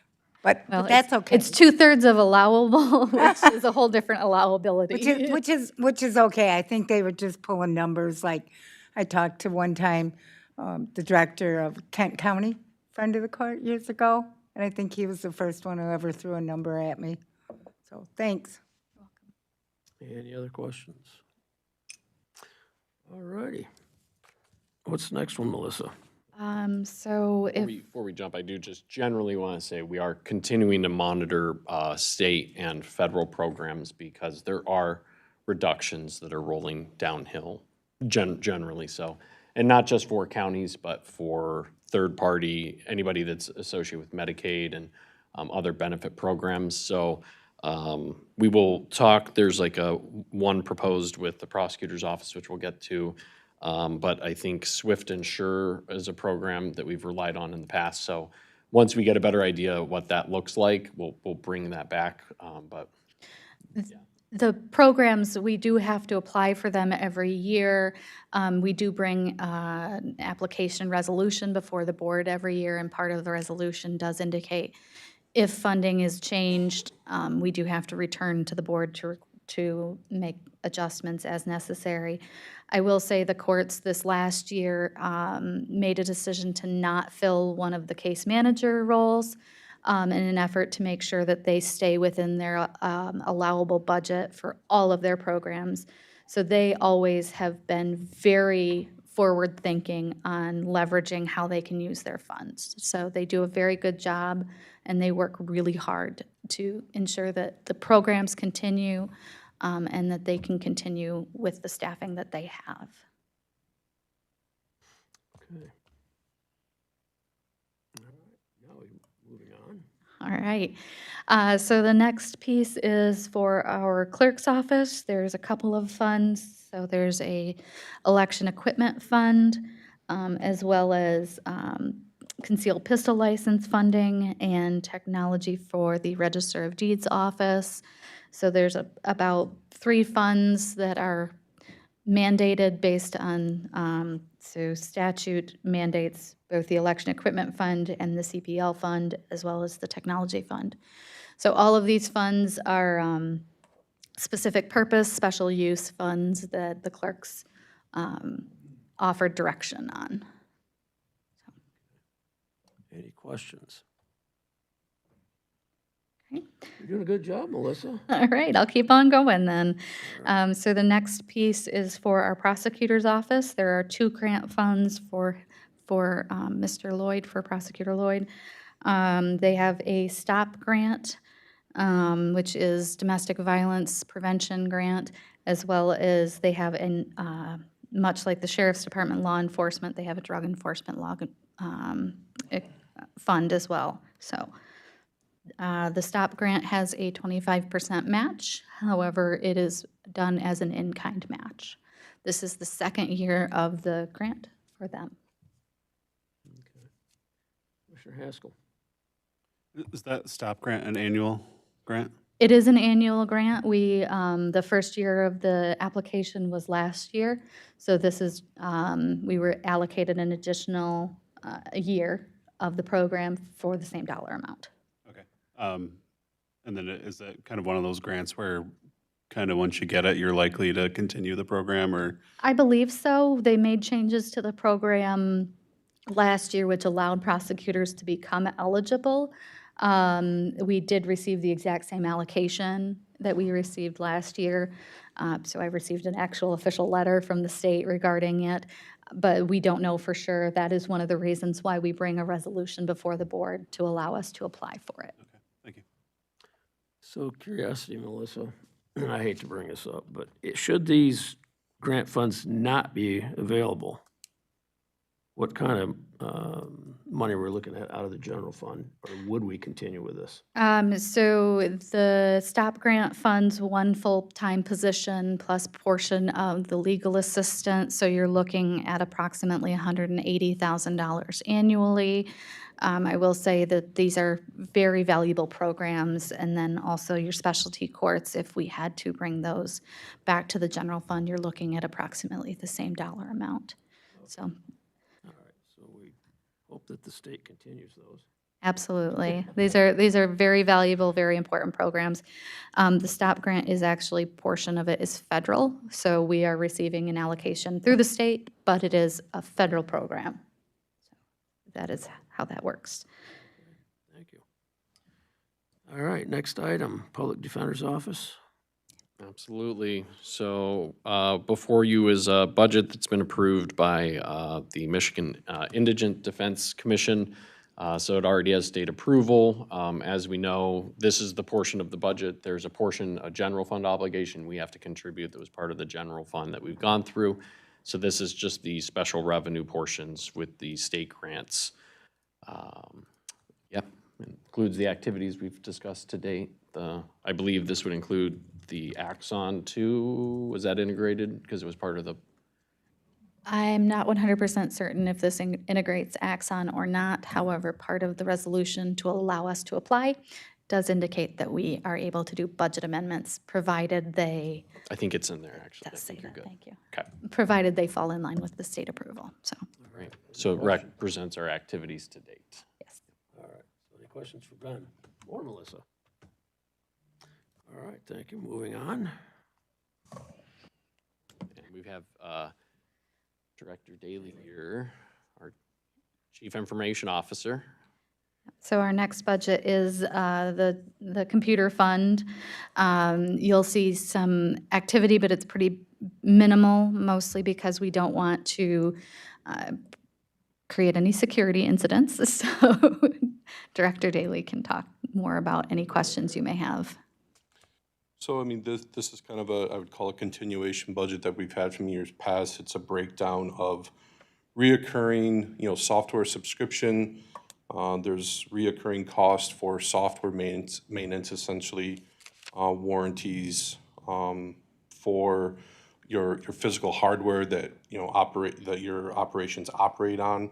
There's a continued cost for those, essentially, if a piece of equipment fails. We have the ability to call the vendor and have replacement guarantee on those devices in a 24/7 matrix. Again, these are just continuation costs that we've had from years past. You'll see in the budget too, departmental costs. These are requests or necessary equipment for replacement cycles, whether it's computers, monitors, printers, things of that nature. That's where you'll see in this list here, those are requests either made by departments, but mostly these are recommended replacements by technology services to keep with our replacement cycles, to try to keep departments in a respected replacement flow, and keeping departments and groups in replacement cycles to keep a steady budget request from year to year, so we don't have dramatic peaks and valleys in requests for technology, but they are necessary. And then in the revenue pieces, those are essentially things that'll come back out of the general fund of departments that have special revenue sources that are essentially taking some of these dollars that you're seeing on the screen and then bringing those back to the general fund.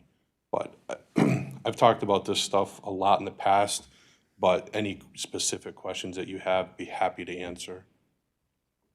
Commissioner Haskell. I don't know who has control of the mouse, but can we go up one page? I saw a $160,000 decrease. It was the previous page. Yeah, there we go. Tech service capitalized technology replacement. What was that saving? Is that some savings that you were So able to find? that's or- not a savings, that's No. moving it from one line item to another line item. Understood, okay. Eric had put that in his budget under his departmental requests, and it is an item that would need to be capitalized within our capital programming for fixed assets, so it just needs to go into a different line item on the budget, not Okay. saying that it's not being done. No, okay, that's exactly what I was kind of like going through. I was like, there's no way that we're not needing it, right? Thank you. Any other questions? All right. That was your shortest report yet, Eric. Thank you. Thank you. Okay, moving on to remonumentation equalization. So the next fund is our Remon program. We receive partial funding from the state as well as monies from Register of Deeds office. Anytime titles get transferred, we receive funds. We utilize that to remonument the county. Continuation program, like I said, it's partially grant funded. There's not any substantial changes to this program. Yeah, I don't want to bring up that this is an ongoing program, but we're now in the second generation of personnel, I think. Yes, but to be fair, we had the first generation was here for almost 40 years. So, yes, we do have a new remonumentation coordinator, and he's already hit the ground running. And for those that aren't familiar, remonumentation doesn't mean we're putting up statues around the county. We're marking corners, literally, in the county, so we know where our boundaries are at. All right, any questions on that? Okay, seeing none, on to facilities, public improvement funds, and landfill. So two programs or two funds under this program. The first is our Public Improvement Fund that pays for the debt service on some infrastructure improvements that we've done, as well as any ongoing maintenance. This has not substantially changed from prior years. And then we have our landfill fund.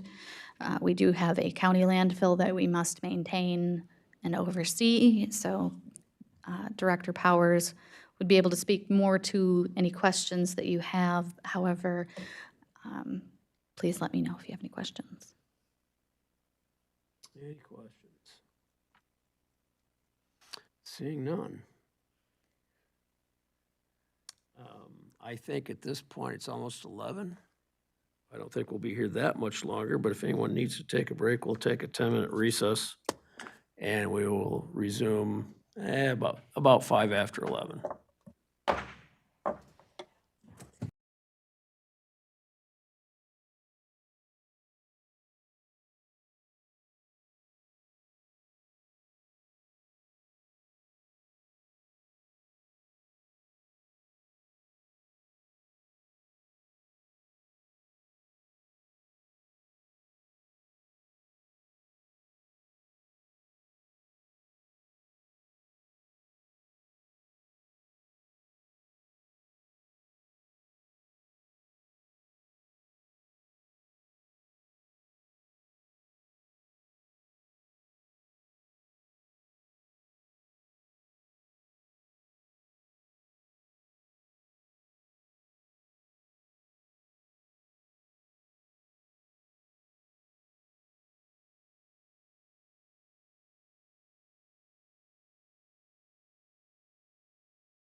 All right, welcome back, everyone. We will pick up where we left off with solid waste ordinance, resource recovery. I think that's got your name on it, Ben. It does. And we also have Jared here, answer any questions, but, so this department is now completely self-sustaining. It's no longer reliant on any general fund, monies. That was part of the changes that was made during the budget process last year. So it is a self-sustaining. Jared can talk a little bit more about the collection, I believe, through waste haulers and other ways that they go about doing that. And going after grants for capital expenditures like the vehicle and the trailer that folks see going out into the community, going after grant funding so that we can buy those types of assets to make the footprint that we now have for resource recovery possible. Pitch it to you. Welcome, Jared. Good morning. Good morning, everyone. What do you have to tell us?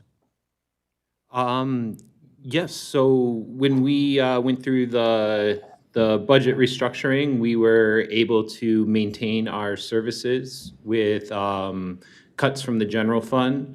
And currently, as far as our budget's concerned, our revenue doesn't increase. Our surcharge that funds our department through the solid waste ordinance of 1993, it hasn't increased in over 30 years. And so my job as the director is to make sure that we do more with less every year. And I think our department has been doing that very well. So every year we continue to improve on our collections from our events, collections from our recycling programs, and we're even able to expand programs to other communities that didn't have access to them before. And so, and as Controller Dawson stated, we do pursue grants. So the trailer and the truck that the community sees driving around, that was paid for through an Eagle grant. And we're very grateful for our Eagle partners.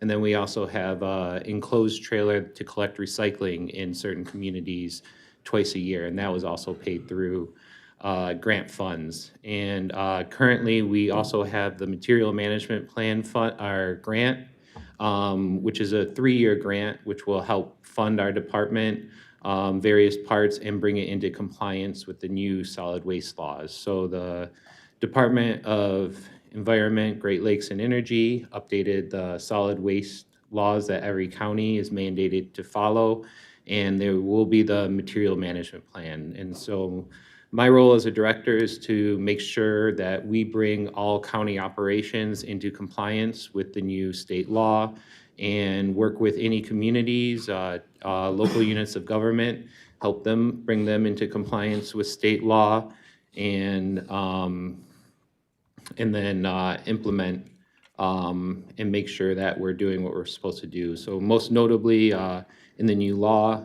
the state of Michigan would like recycling rates to hit 25% in the next few years. And so our department is working on developing programs to help address that, looking at education grants from mailers and other funds. And second of note would be food waste is a major issue with our landfills. And so developing food waste and compost programs with community partners like the Eaton Conservation District. We have Hammond Farms here, Food Rescue US, the Lansing chapter, and a few other community groups we're looking to work with to expand food waste programming and try to facilitate getting it out of the landfill.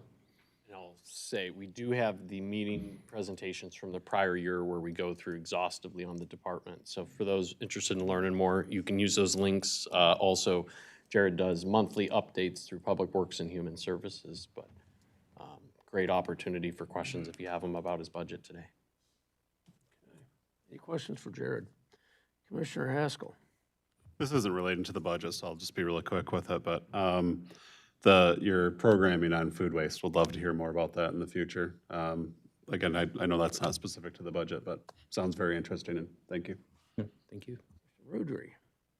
This also is not with the budget, but since I have a good resource here, what's the deal with alkaline batteries? Are they no longer recyclable?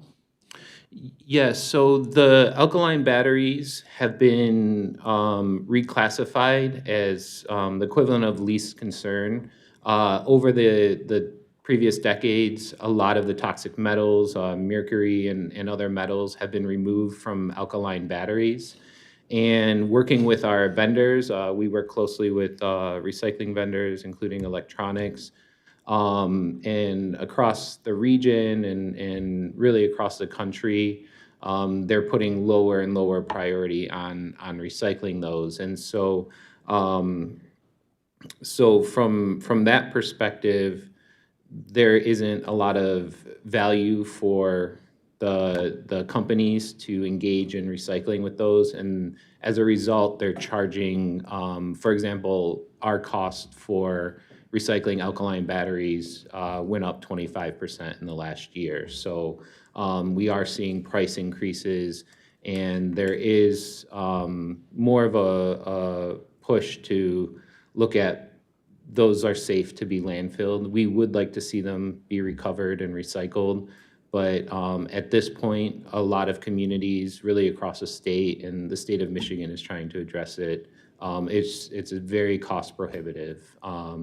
For the tens of thousands of pounds of batteries that are generated in the county, it would cost hundreds of thousands, you know, to have programs to recycle all of them would cost a lot of money. So that's one of the main reasons why alkalines are no longer being recycled. However, with our department, we like to focus on diversion from landfills, and so we focus on lithium ion, cadmium, and other types of batteries with different chemistries that are still prohibited from being landfilled. So our programs are more geared towards hazardous waste and making sure that the fires from lithium ion batteries, you know, when Granger goes to pick up your garbage, we're not lighting their trucks on fire and the landfill on fire. So when I was told that just throw them in the trash, the alkaline batteries. Yes. It was just like, what? Oh, I know. It was unbelievable, you know?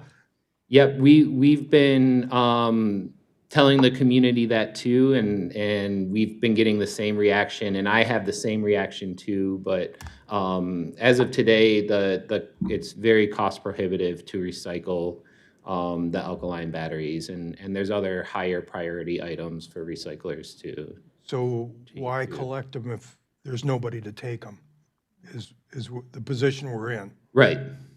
So, okay, thank you. You're a great resource. You're welcome. No pun. Any other questions for Jared? Jared, if it weren't for these grants, I mean, I heard the term self-funded. If it weren't for these grants, how much does recycling cost? How much does it cost? Yeah, I mean, is your department profitable without grants? I wouldn't say it's necessarily profitable.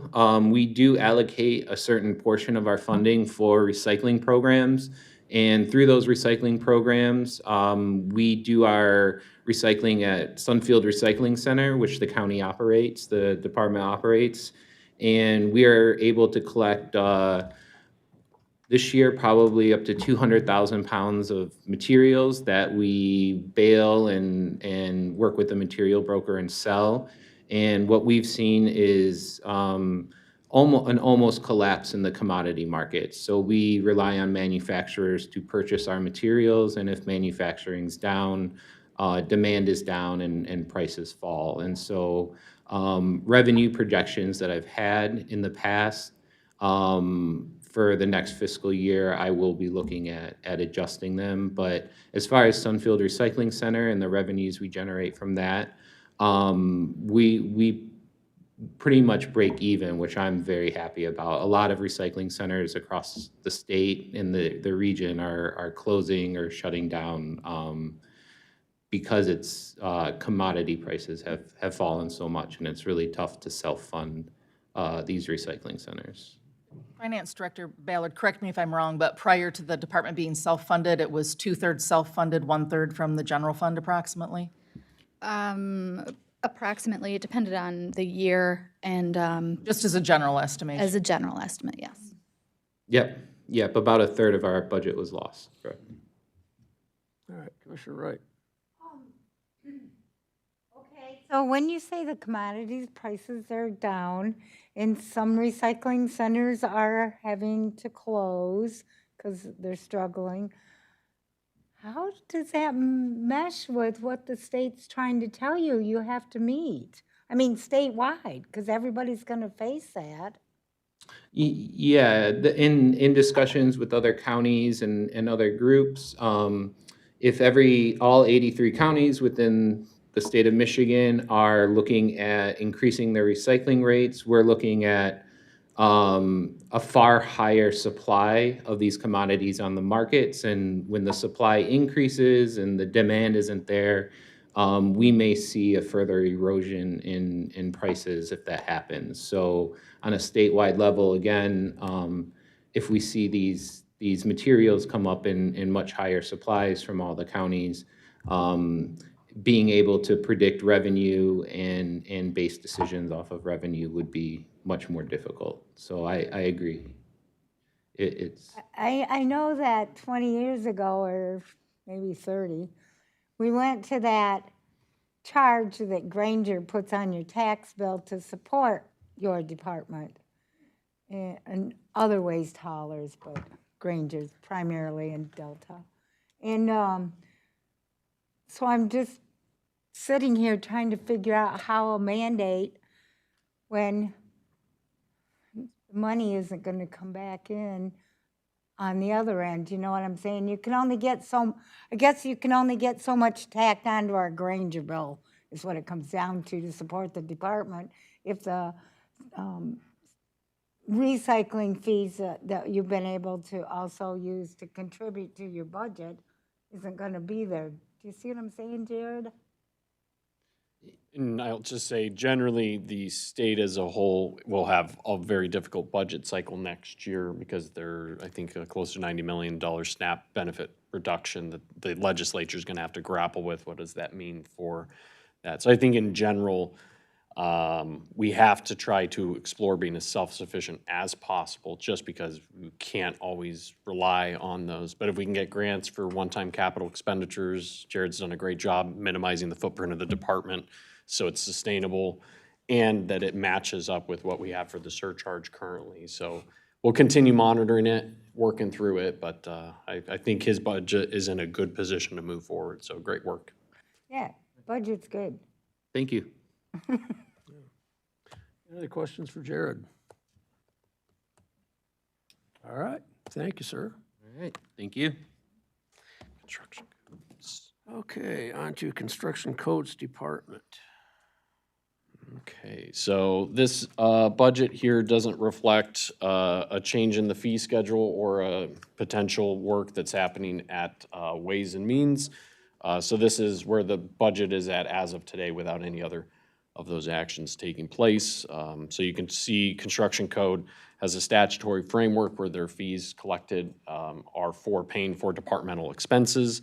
This is not a general fund account, nor can these fees be used for the general fund apart from our cost allocation plan, which is the general expense of the overhead the county provides. But that's uniform across all of our divisions that are self-funded. We've got a couple vehicles that are in the budget for next year. I believe they are looking to do purchases, so we've been shifting away from doing leases across the board depending on the operation. With Construction Code, they're able to use the vehicles for years, and so this is a group where we're moving off of the lease model so that they can drive the same truck or vehicle for 12, 15 years, whatever is the functional life for that asset. I welcome any questions. Unfortunately, Director Garrison had to go for inspection, so he couldn't wait for this portion of the meeting. So we'll try to fill in the best we can if you have any questions. Okay. Commissioner Shaver. Thank you, Mr. Chair. It looks like the estimated budget is going to be 700 and some thousand for this coming budget cycle. Is that correct? Let's see. Total budget for their funds is 1.3 million. Okay.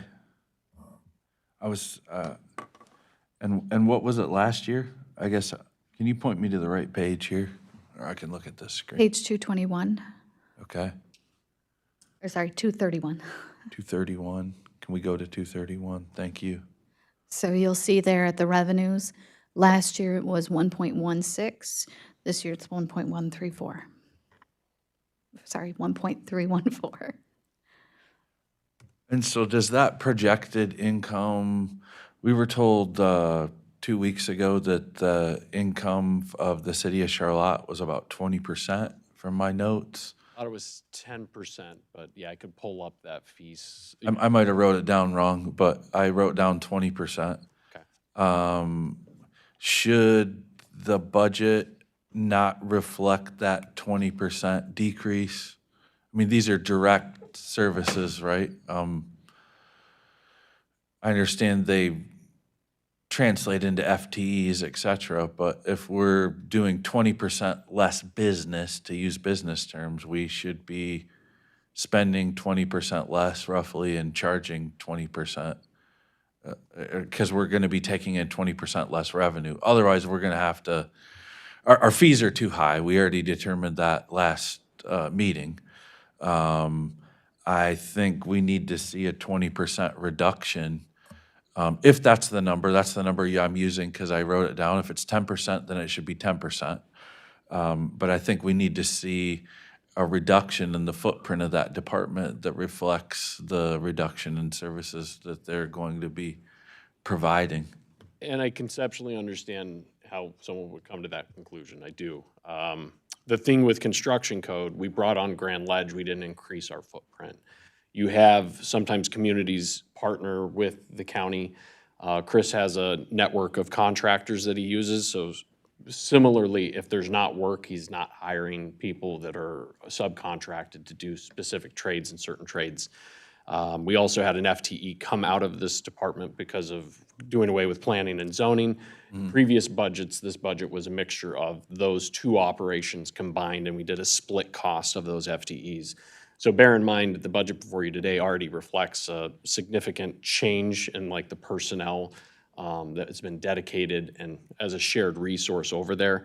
I would not be recommending a 20% cut for the fact with these services. That's why we want to have a target fund balance that we move forward with and we assess each year. And then depending on what that is, if a fee schedule needs to be adjusted, we would bring that to the commissioners and do it. However, you don't want this to be so elastic that it's jumping up and down every single year, especially with the inspectors, for instance. If we get a good inspector that wants to work here and be here, if there's a lull of a 9-month period, but things pick up back the next year, that's really why you want to associate your budgeting with the fund balance so that you're not cutting somebody loose who goes and gets a permanent job in another county, and then once things pick up next year, there's no way to get them back. That's the stability you strive for with a construction code department like this.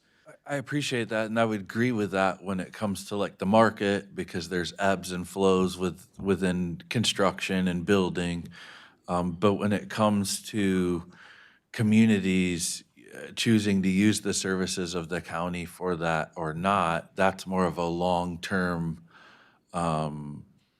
calculatable risk, I guess, if you will, with the cost of that. And so we have a significant amount of balance left in the construction codes because of the fee changes that were made.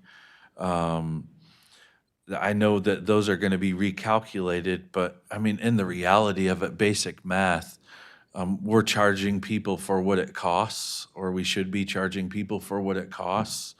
And if the department's bigger than it needs to be, we're going to be charging people more than we would need to be charging them. So like in the reality of this, and I would feel the same way if I lived in Delta Township and it was their construction code department. I don't think we want a department that's larger than what we need to serve the parts of the county that it's serving. I understand what you're talking about with, wanting to retain employees, but it's my opinion that the footprint of that is too large at this point. If we're if we're decreasing areas that we're serving. The city of Charlotte is one of the larger populated areas that department serves. And so I think we need to go back to the drawing board on that and look for a percentage of reduction within that department so that it better reflects into the fee schedule that's going to be reestablished over these next weeks and months. Thank you. So to follow up with the discussion that Controller Dawson indicated, this fund actually is utilizing $600,000 of fund balance for the current fiscal year and another $574,000 for next fiscal year. When Director Garrison put together his budget, he did acknowledge that there was the likelihood of losing City of Charlotte, which is why he did not increase the revenues that he had budgeted. We did not increase the budget last fiscal year either when we calculated the current budget for the increase in the fee schedule. So the budget is already reduced by that 20% that you were discussing. Was there a reduction in personnel? No, there was not, but there was a reduction in the revenue that was going to be brought in and a substantial use of fund balance to bring the fund back And I down. see that. I understand that's being made up from fund balance, but that's not going to be sustainable. So, I mean, it's really unlikely that a community would, withdraw and then short-term later come back.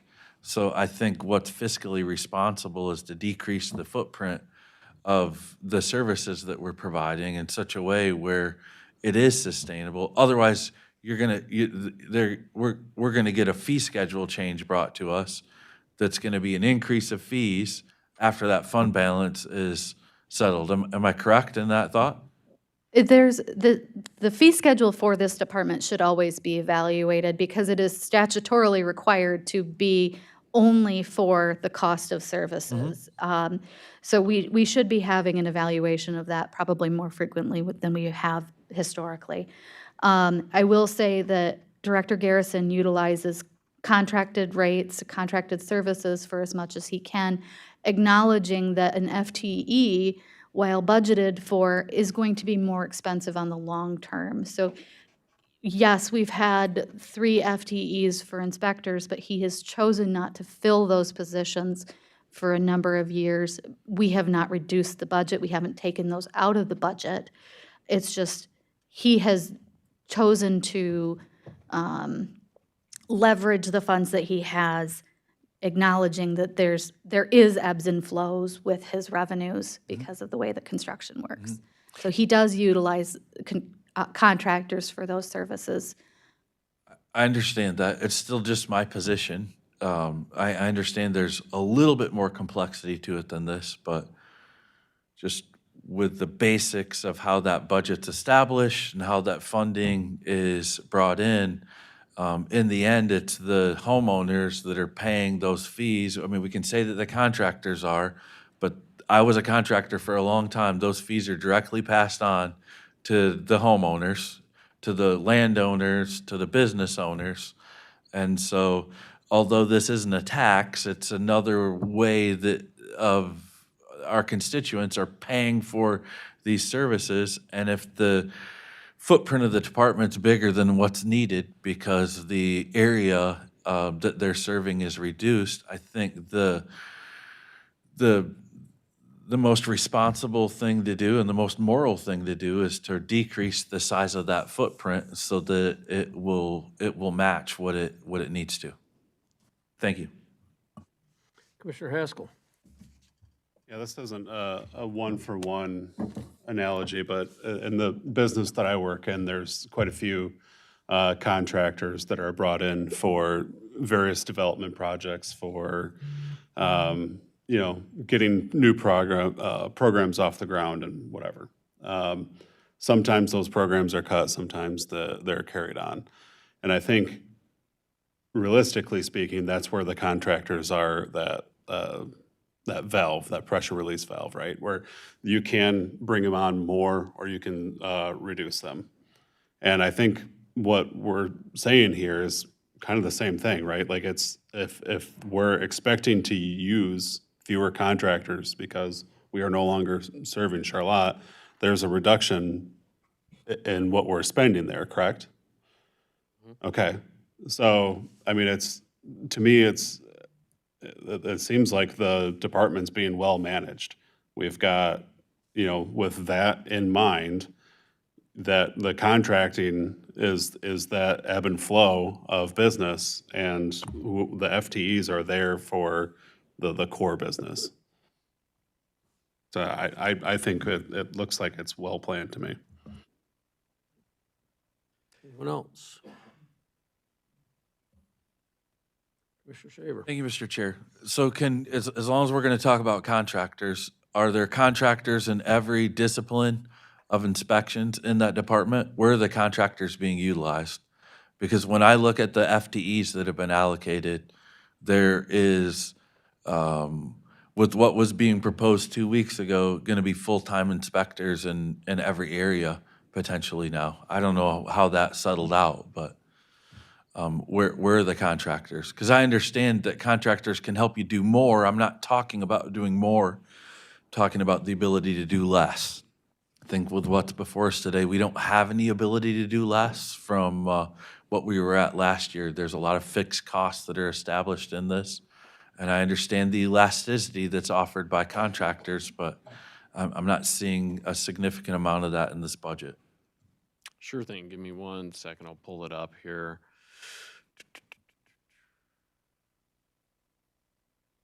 Okay. So we have 2 that are currently intermittent, one for electrical, one for mechanical. In terms of open positions within the department using the budget allocation list, there's a half-time contract position that's currently vacant. And then there's 1 full-time FTE, which is what was just done and discussed at the last meeting, hoping to get a mechanical and a plumbing inspector for that. So right now, those are the only vacant entities within the department, is that full-time that we talked about last week and a half-time budget contract position, assuming you didn't make changes to the other 2 contracted roles. And that half-time contract positions for which discipline? And I'd say half-time is not accurate, because half-time would imply that they may have eligibility for MERS and retirement. They're on an as-needed basis, and it's usually less than 20 hours a week, I believe, right? It was. And it's mechanical and electrical. Okay. So just to be clear from my standpoint, I don't disagree, like in general, with what the commissioner was saying, but there isn't a lot of elasticity in the way that this is established, because there's not very much contracting that's happening, especially with what was proposed in the last Ways and Means. It's going to be primarily full-time FTEs that are providing those services within that department. And so if we're not operating at the level that keeps those positions busy, the only remedy that there's going to be is to amend the fee structure to be able to pay for that. And I don't think that that best represents the constituents that use those services. Thank you. I appreciate what you're saying. I think functionally, the department head is not filling contractor roles if they're not able to stay busy, I think is probably the only disconnect between, I think, what administration's trying to say and the discussion you're having. So there's an element of, as a commissioner, you're like, I want to cut the valve off. So period, if they want to bring the half-time or part-time contractor role back, they need to come to the commissioners and ask for it. Versus if it's left into the budget, if it's not needed, we won't fill it, and that will be savings that carries through. It just means that he can contract as needed without having to go through a committee process to potentially fill it. But to your point, if we find a mechanical and we find a plumbing who can do both, and they don't have the need, that the contractor that we currently use for mechanical would likely be the one to have a reduction in hours, right? And that's how the savings would facilitate into the budget. But I believe we have a good model here. But I can understand from your point as commissioner, you're like, I want to do my job to try and minimize the footprint of the department, but I just want to encourage you, the department head will do that even if these positions are left in their budget. I'll see to it. We're not gonna pay people to sit around. They're either out doing inspections or we're not pulling them in to work for us. I will also add, it's nearly impossible to get a full-time or even a part-time plumbing inspector to come and work permanently through the county because they have to actually give up their plumbing license.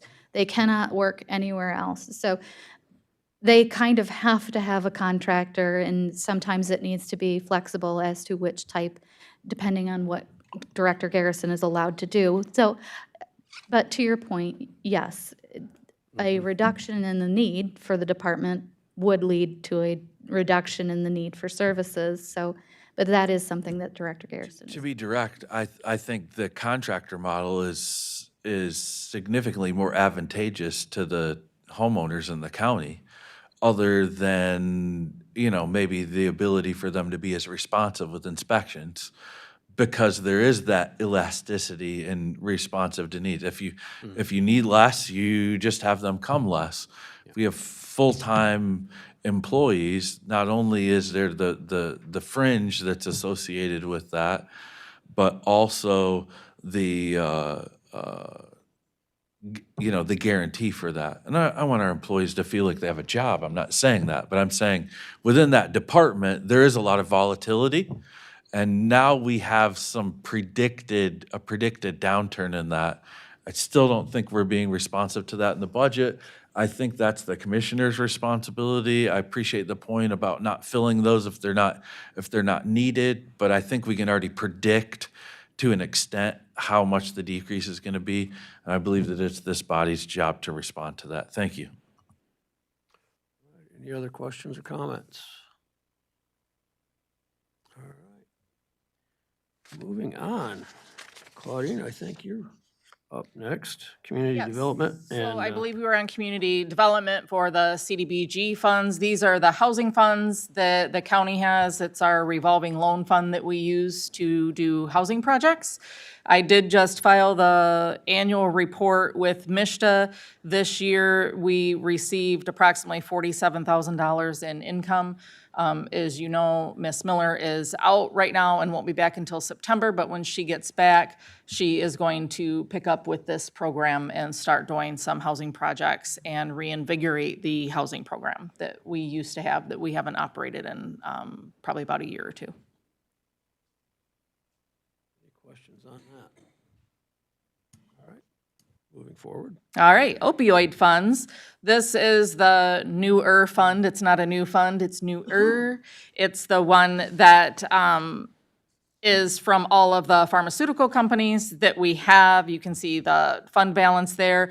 This funding will go through 2038. The amount we receive every year fluctuates. Some pharmaceutical companies pay different amounts in different years. Some fall off for their payments, some come back on. So roughly $160,000 per year. This also will be under the purview of Ms. Miller in her new position when she gets back. So one of her first tasks will be to have that work group meet and do another grant application. As you recall, when we started with this funding, we had MAC, Amy Delinky, and the Health Department help us with a plan, a strategic plan on how to spend this funding.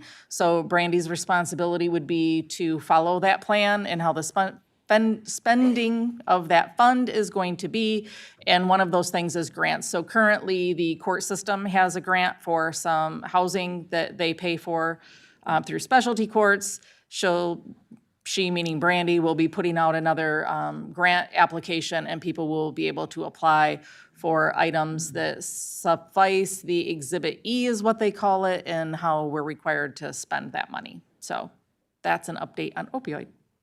Okay. Any questions, comments?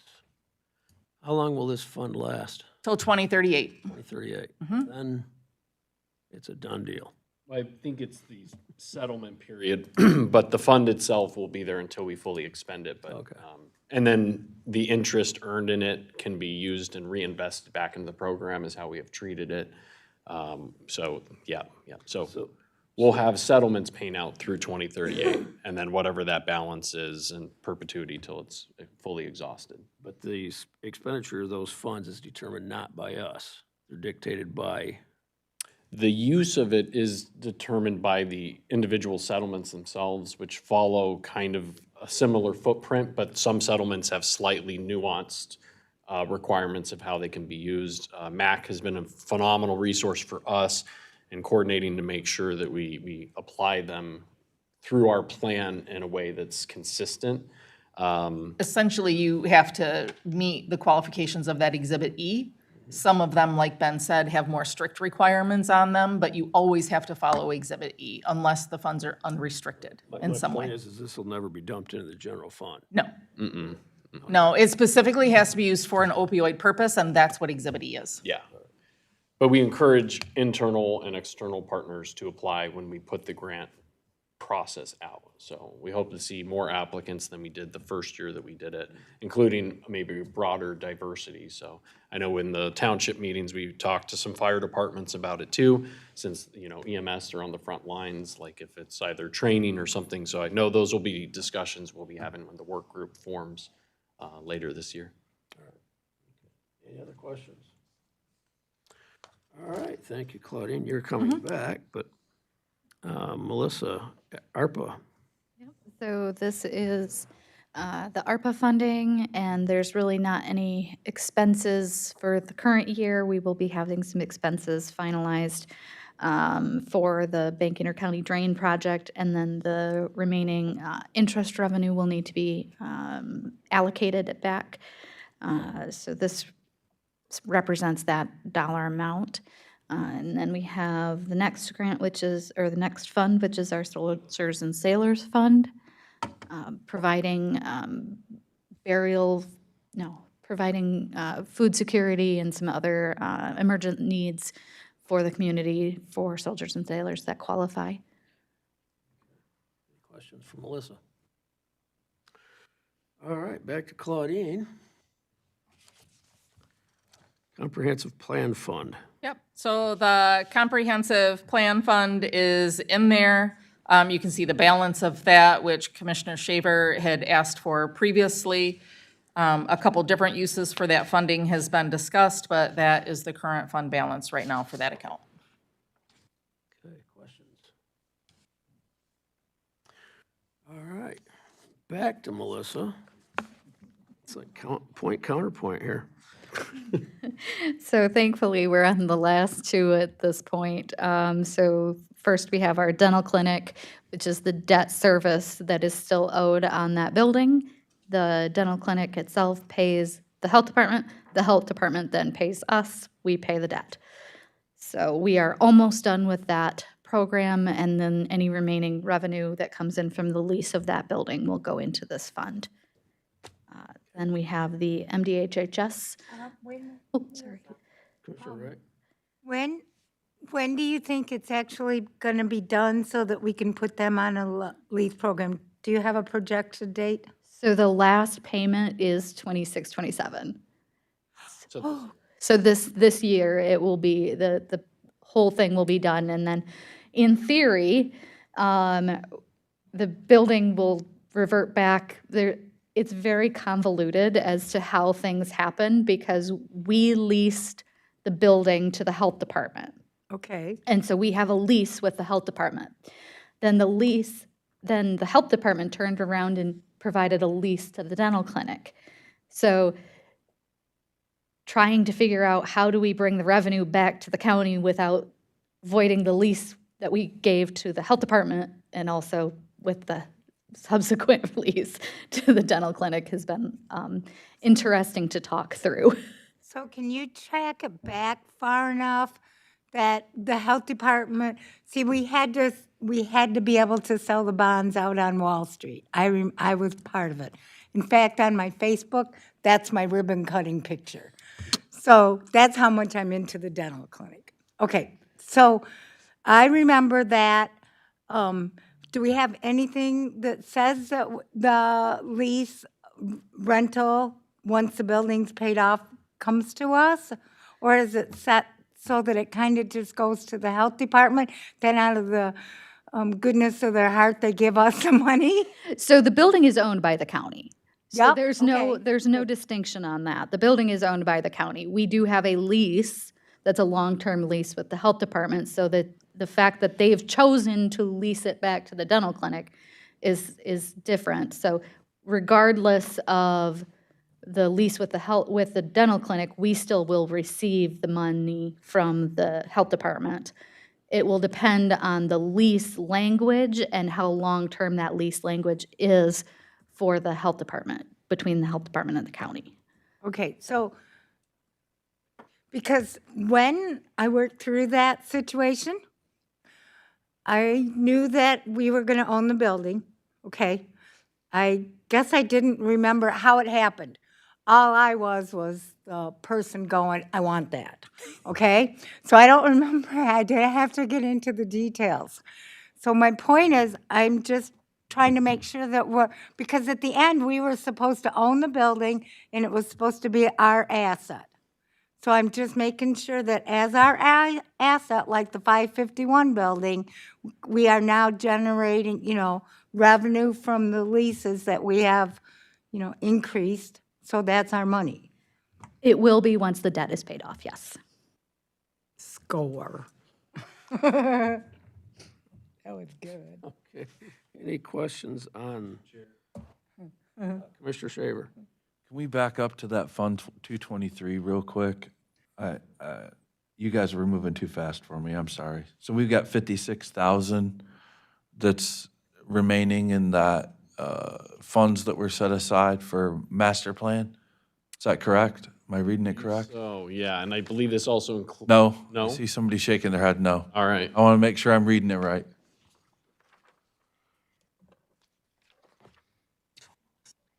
So the comprehensive plan fund, based on the current budgeted for 25, 26, is $70,931.83. So 70,930, I thought it was about $70,000 when we talked about this months ago, and I know that there wasn't a consensus on it, but there was the suggestion made, and honestly, this might have even predated me being on this board, that money, that those monies could potentially be subdivided among the townships that were, I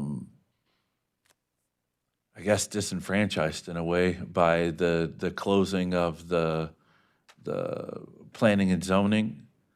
I'd like to make a motion that the total sum of that money, the 70,000 and change, would be divided equally among those townships that had to take on their own planning and zoning as of the date that that was voted on. I don't remember the date, because I know there was some changing before that, but the ones that were forced to do that, I'd like to make a motion that would be subdivided equally among those townships. Okay, moved and supported. Discussion. Just so you're aware, that is general fund contribution that was put into that account. So you're requesting to take a general fund contribution that has been assigned to that program to distribute it to the townships? Yes. Okay.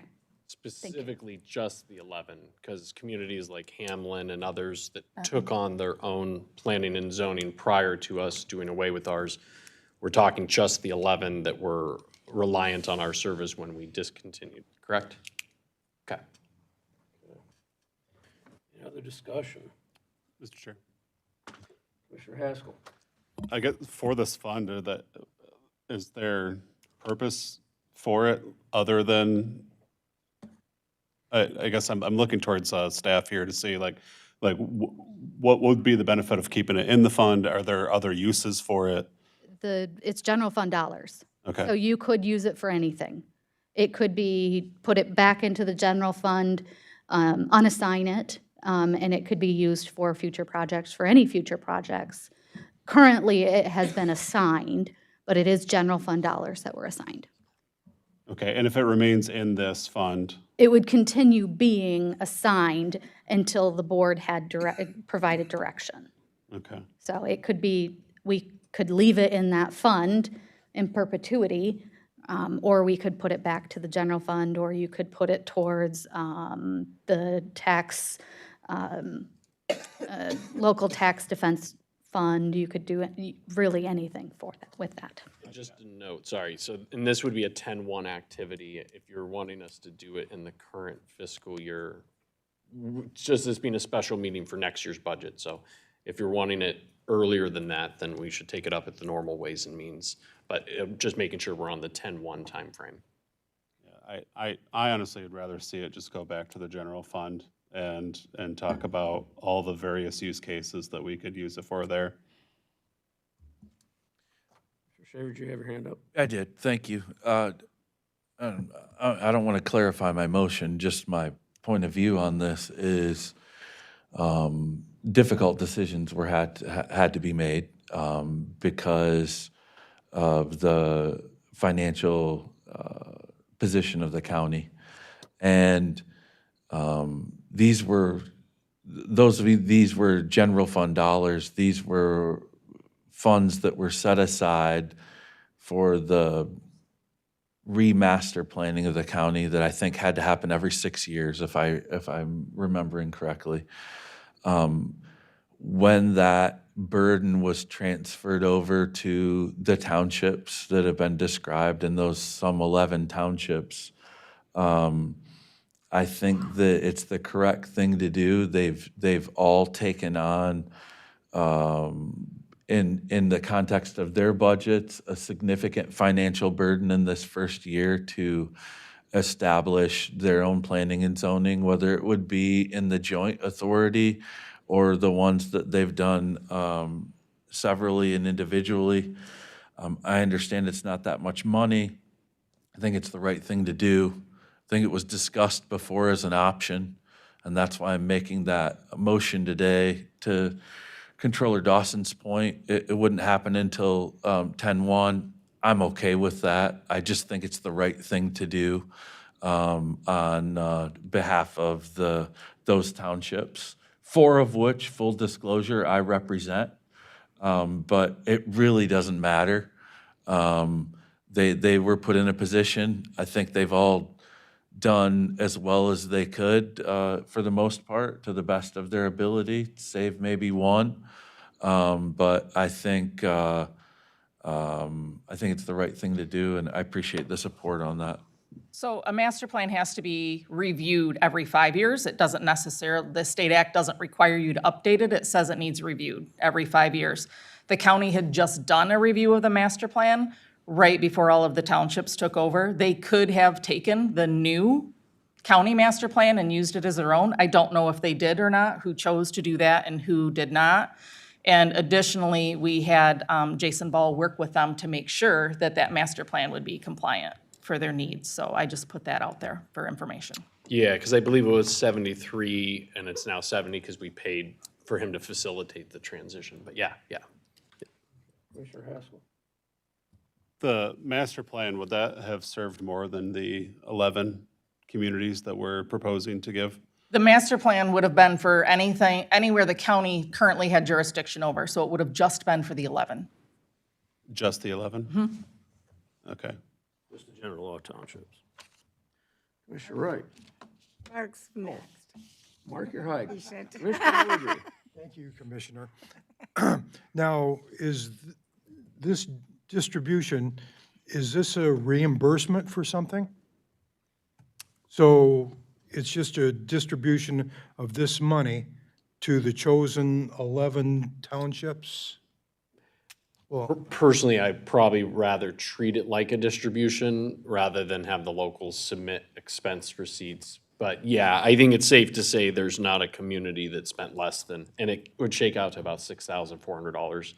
There's not a community that spent less than $6,400 to figure out what they were gonna do. But if you wanted to make it to where they had to submit receipts for like legal or contractors that they're working with, we could do that. That would just be more administrative work for us. I believe most of them spent upwards of $15,000 implementing their programs, so. I guess I wouldn't mind putting this money into the general fund again, but I don't know why we would distribute it to chosen 11 townships, since it isn't a reimbursement. Okay. Commissioner Wright. One thing from last year that I remember was that we gave them extensions as well and still covered their expenses to June 30th. So I think we have given them grace by doing that. I think that they now had warning, which is what I said before, that their funding was going to, or the funding to support the activities was going to end like in March or something. So then we changed it to May, then we changed it to June. So all those months, they were receiving funds to be able to get set up. So I think going forward with 70,000 when we need it, I think in our general fund, because we're so still struggling, shall I say, is probably appropriate to put it back into our general fund. And if for any reason that they would need to come to us for any reason, then we could make a decision at that point. But I really do think it needs to go back into our general fund because we gave them a couple of different extensions, which cost us. Commissioner Barber. Thank you, Mr. Chair. During all those meetings and those discussions, the reason why this is a point is because the administration brought it up and said that they would allocate the funds to them. They brought it up to us. Now, we never voted on it, right? That's why we're at this point where we're at, but it wasn't a commissioner, and the only reason it's those chosen townships is because they're the only ones that were still being handled by the county. So, I mean, use it. I'm not good with words either, but I don't think really chosen, accurately describes it. The townships that were still being provided services by the county probably.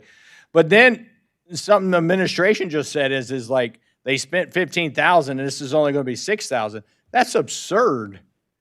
Well, we can't cover all their costs, so we're just not going to give them anything. I think that, once again, administration is, wow.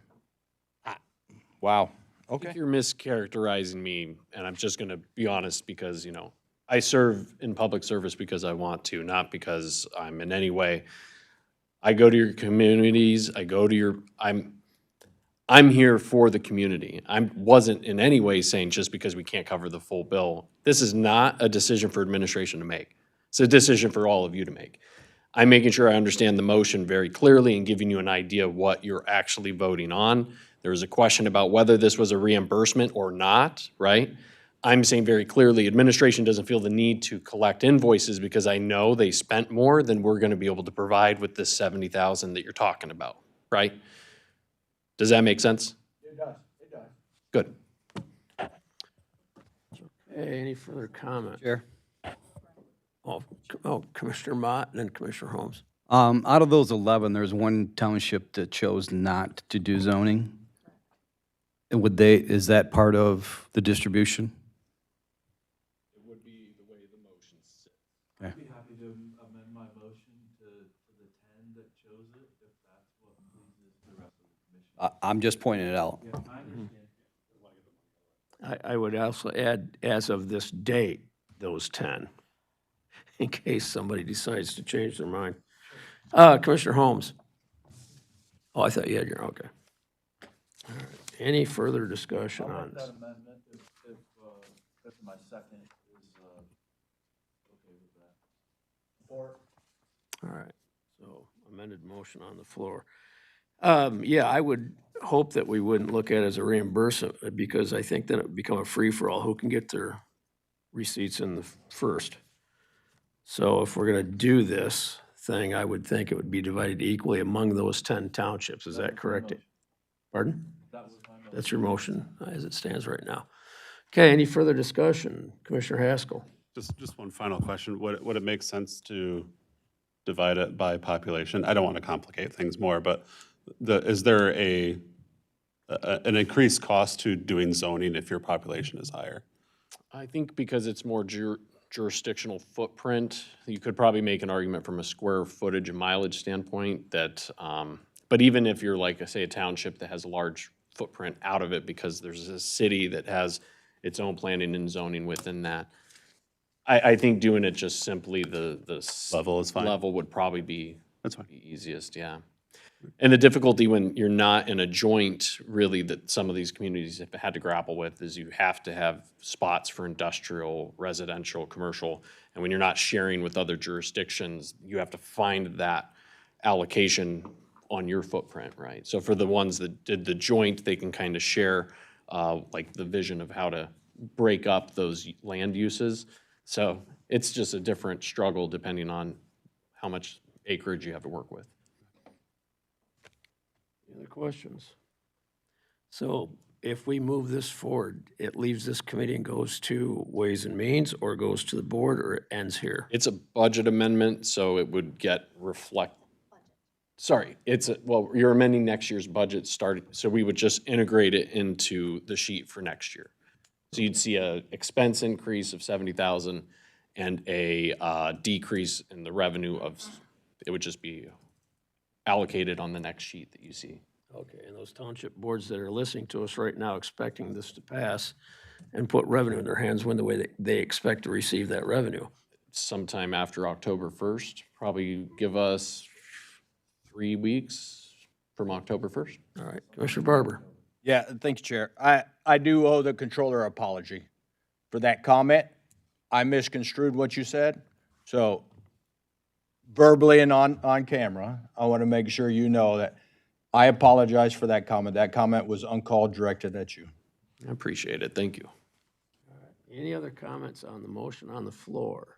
So the motion is to distribute the 70, I think the amended, we're voting on the amendment to go from 11 to 10, correct?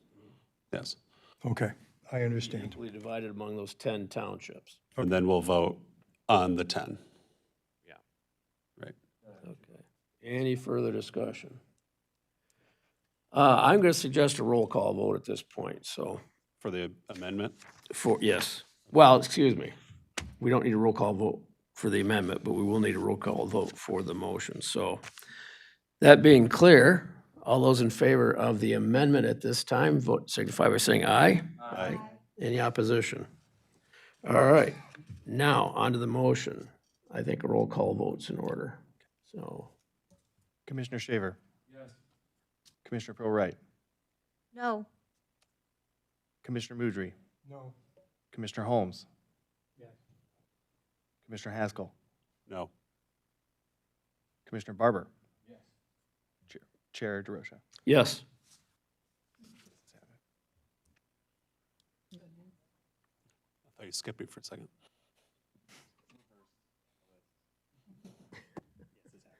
So the outcome is? The yeas have it. Yes. All right, just want that official for the record. All righty. Finally, to the last item, MDHHS. All right, so this is for MDHHS. The county has allocated the last few years $14,000 for MDHHS to use for emergent needs for youth in our county who are not necessarily placed within the facilities. So that amount, this current budget year, is using fund balance to cover those costs. Eventually, that will need to come back to the general fund contributing, but for right now, we can continue with the use of fund balance. Any questions? Somebody's got to have a question. This is the last item. All right, seeing none. You're not commenting on anything, are you? Seeing none, that brings us down to item number 7, limited public comment. So if you would like to address this board, please step to the podium. Oh, excuse me, I'm sorry, Mr. Barber. Commissioner Barber, what would you like to say? Thank you, Mr. Chair. Before we get to item 7, I would just like, in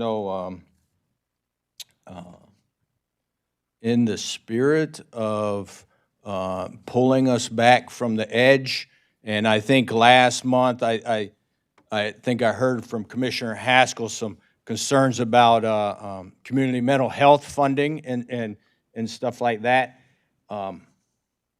I think I would like to make a motion to reduce our total expenditures set forth in the budget by 2.5%, which would equal $1,033,781, and add them to the already earmarked money going to pay our unfunded liability, in which we can reduce that $73.8 million unfunded liability. I would move that. Support. Moved and supported. Any discussion? Commissioner Haskell. Can we see specifically where we're taking these funds from? So I believe the 2.3 would go out to all department heads and electeds and directors, and they would need to come up with that dollar amount back to, they'd give it to administration, then we would present it, correct? Correct. My intent is to allow administration to seek that. Everybody. So they could take it from supplies, they could take it from different items, so, and you're giving the direction to the parties to do, which is how some of the reductions happened last year when we did that.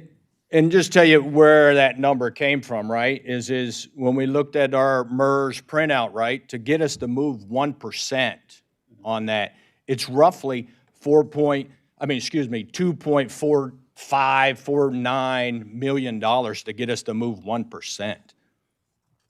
So to actually make meaningful, because right now, correct me, administration, correct me if I'm wrong, but right now, we're only set to put $1 million, next year's budget, we have $1 million budgeted, right? Plus the $500,000 that came from the treasurer. So technically, we only have budgeted $1.5 million to go into that unfunded liability fund to pay that down. I have a spreadsheet for that. Give me one second. It's a little bit more just because we have the Delta committed revenue, which is about $380,000, Windsor's contract, which is about another $9,000, and then the 1.5. But yeah, the unassigned fund balance will happen pre-September 30. So that's the 1.7 million that was allocated last meeting. Yes. So, but you're correct. As of October 1st, that's what's on the table so far. Yes. And So this that would is get us what's- over the 2.5, which would, that way we could know for sure that we're knocking 1% off of that unfunded percentage. That's over and above what our normal cost is budgeted. There's also $4 million of normal payments. That we have no choice to. 3.9 million. Yeah, We the have no required choice to minimum. budget that. So technically, your point is taken, but technically, like, this is totally different, right? Because we don't have any choice in that. That's state mandated that, or the rules say that we have to pay extra. So, For what it's worth, I think what she means is tucked in there is the minimum payment for current employees and then an overage charge to catch up on the Yeah. current retirees, so. I and just then you wanted to make add- sure it was clear. Correct. So just, Yeah. I know where you were, just the public understand that the reason that goes up is because it's trying to get us to catch up. In addition, we're taking steps above for and beyond. jurisdictions that don't do any extra payments. Correct. Yep. Yes. Yep. Commissioner Shaver. I think overall, a lot of us are on the same page. I just think we want to feel like we're running away from a fiscal cliff. And right now, the reality is we're like inching away from a fiscal cliff that we almost fell off of. I think it's really important to the future. What Commissioner Barber has proposed, it's not going to change anything but 1%, right? But we've got to change every percent that we can as fast as we can to really start to run away from the fiscal cliff that we almost fell off of. And I'm grateful for that, but I get nervous sometimes when we act like we're further away from it than we actually are. We're inching back away from that, like inch by inch, and we're a few inches away from it. I'll give that, but I think it is the only responsible thing to do to continue to use the highest level of austerity that we can to get away from that, because this is going to bring minor effects immediately, but it's going to bring multiplied effects when you start to forecast out 5 years, 10 years, decades. It's going to be a lot of things for children and grandchildren that we could do right now, and it's going to affect every single district and every single taxpayer in the county. The more we can reduce that unfunded liability, the easier it is to be able to not just do business with Eaton County, but to live in Eaton County and pay taxes and get the services that people feel like they should deserve from them. So I fully support this. Commissioner Barber, question and clarification then. Yes, sir. Mechanics of this motion is to do what? To give administration the authority to go to the departments and pull 2.5% totaling, 2.3, you're saying? no, 2.5, Oh, I thought which, 2.3. which gives us, which the grand total, out of our total expenditures that we are budgeting currently, right? Which is, what, 4,130,000 or whatever, but, so that total that I'm asking in my motions for is for administration to find $1,033,781, which is 2.5% of total expenditures budgeted currently. That's to be included in next year's budget. Yes, next year's budget. The budget that we're working on today. So I put the motion today. Right. I just want clarity. So let me just add a couple of contextual pieces. Our MERS is done on a calendar year basis. So for perspective, when we get our next report, without any amendment today, you've currently allocated 3.7 million this year, right? And last year was 4.1 million. If the 2.5 was in effect, that would be above the 3.7 that's already in place. And that's how it would be reflected in the next piece. Just because our calendar year and our fiscal years don't line up, that's how the money would be going to work, in a sense. I will speak on behalf of departments and electeds. They trimmed a lot out of their budgets to get to the point that we're at. I'm saying this openly and transparently. You will want to, if that's the direction we're going, they need to have the opportunity to come and have discussions about what that means for them, because people didn't put thrills into their budgets. We all knew what we were walking into when we came into this fiscal year. So for what that's worth, I think we'll just plan ways and means. There'll probably need to be a discussion period if that motion is moved to be integrated into the budget so that they can speak about the impact that's going to have for them and their operations. Commissioner Haskell. I see you, Mark. Yeah, I'm just kind of thinking about over the last few months of like what we've done and what we've, been able to accomplish. The latest of which is finally getting to a staffing point where we can open up on Fridays, right, to provide services. We've gone through department after department and done restructuring and different, pay scale adjustments and whatever else, and maybe even adding a few positions here and there. And now I'm sitting here thinking about trying to find 2.5% to cut out. It feels like it's a complete yo-yo. I think that what we would just be undoing what we've done in this committee, this Ways and Means Committee, over the last few months on the restructuring, the positions that we've authorized to hire. That's where it's going to come, right? Is the the excess, not excess, but the extra capacity that we've put into these departments, they're just gonna have to rip back out. Commissioner Rodri. Thank you, Mr. Chair. So, Ben, what exactly is the impact on the departmental heads if we vote yes on this? What's the mechanism? What happens? So coming out of this meeting, I would need to send an email out to the executive leadership team and the elected officials, notifying them the direction taken. Then they would have to work internally to analyze where do we have enough, you may have people that maybe lose a license because they don't have the ability to go to a training because they need to slash their training budgets. They may have to pull it by laying people off or bringing a reduction of staff and half-timing somebody. It will depend on the size of that department's budget and what they've already cut to have gotten the budget to you today. But realistically, those are the questions. Is it supplies? Is it equipment? And is it capital? In years past, most of these types of savings were driven by making tech services push projects aside. And we've tried to work away from a culture where we do this by not doing facilities projects and not doing technology. But quite honestly, that's often the one place people go, because if they can put it off for another year, even though it's a reduction in service for whatever groups engage with that function, that's often where we've had to do it. But it's created a backlog that we've been working through recently. Administratively, I'd remind the board, you have a 5% that you can do what you wish with it, which is roughly $2 million.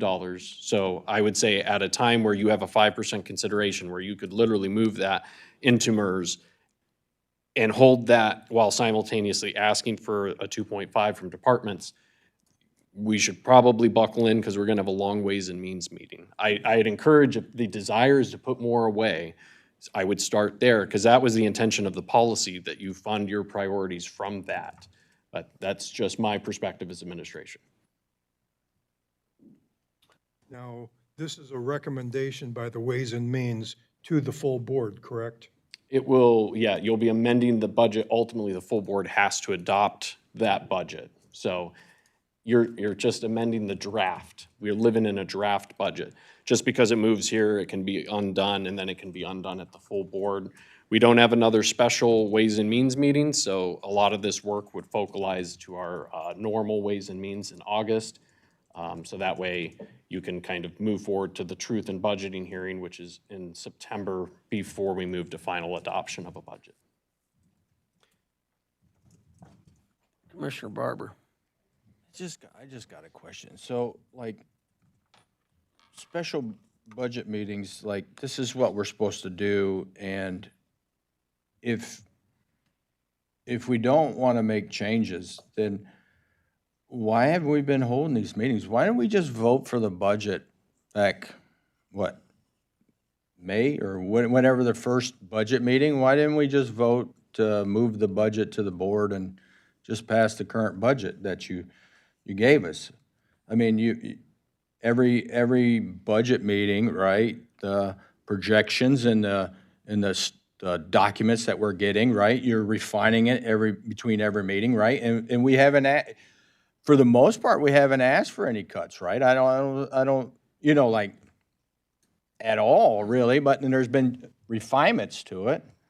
So I mean, if you're all happy with the budget, then I just question why nobody in this board has made the motion to pass the current budget that administration has proposed. And since nobody has, and you want to sit in these meetings and discuss numbers, and that's why I think we should cut more out of the budget and to pay off the unfunded liability. That's why I made the motion.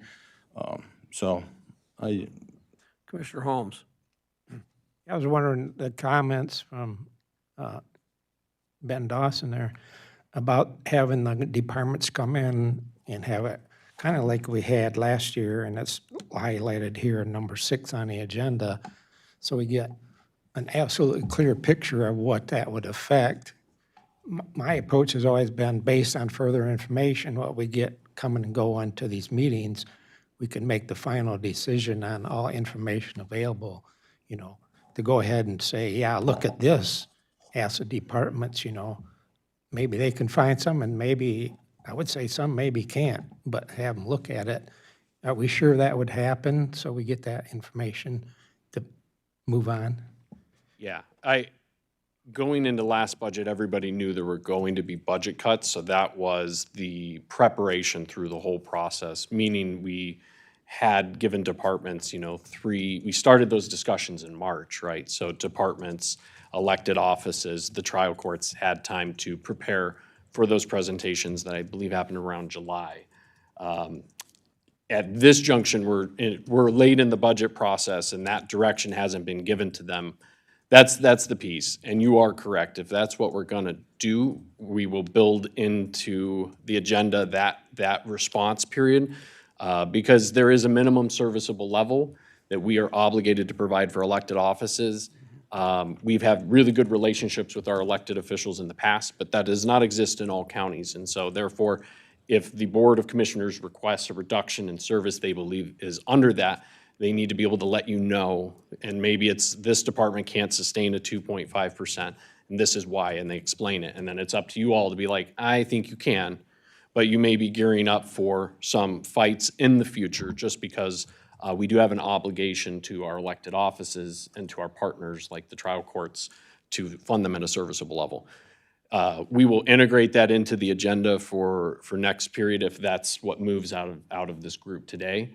But the reason we didn't have that built into this year's budget, we did it the last 2 years, and those meetings typically were over 2 days, and it was like 6-hour meetings each time. It's not that there's no value in it, it's just if we weren't planning to say no matter how low you get your budget, we want more, that should have been communicated earlier in the process. So administration did not realize that would be the pleasure of the board, otherwise we would have had that from the budget schedule moving through this process.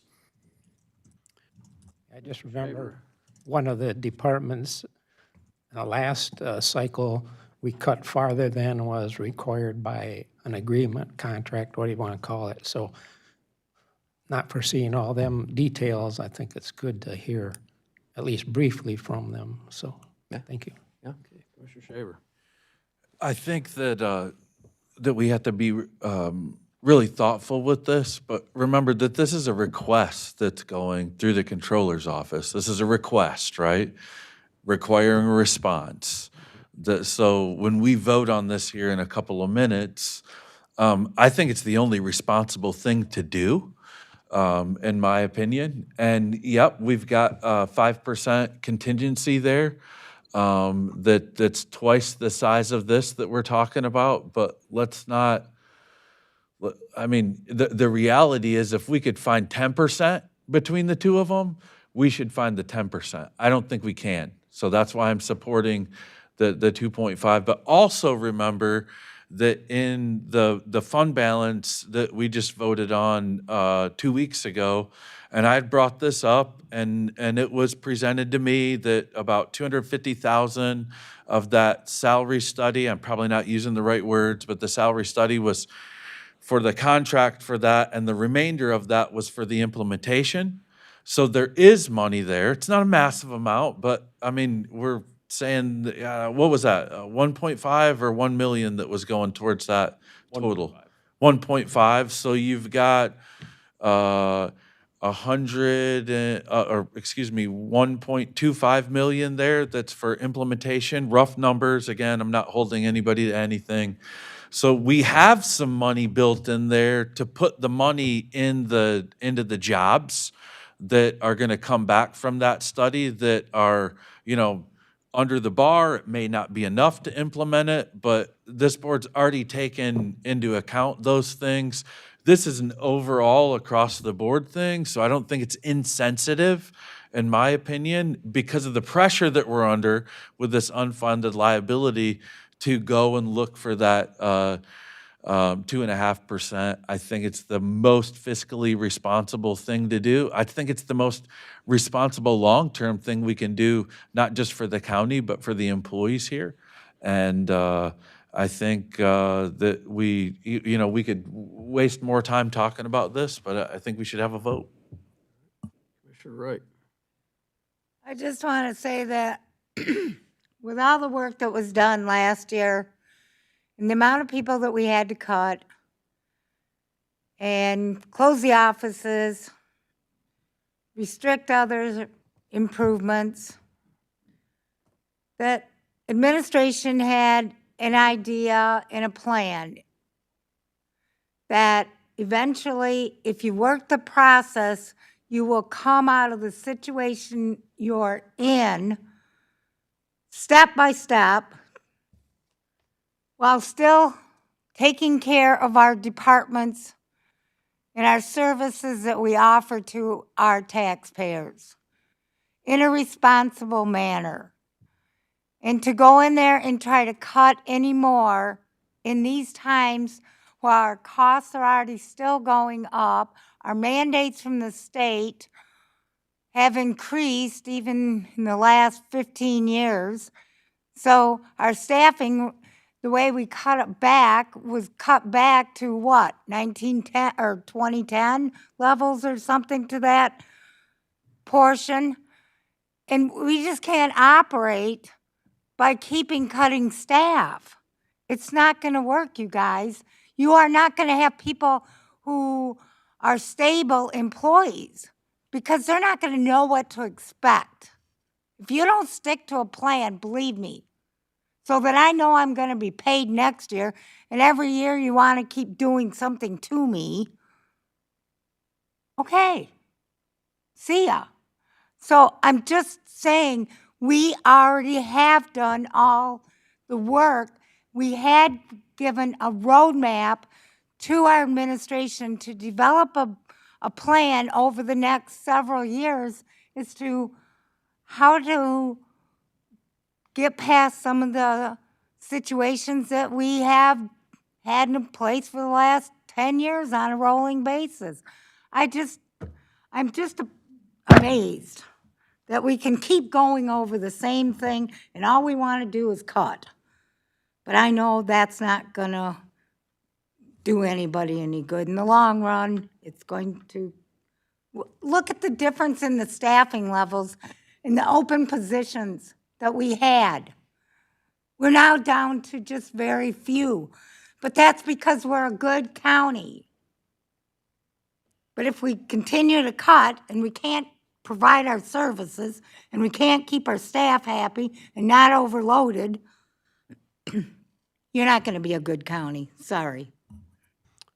Commissioner Haskell.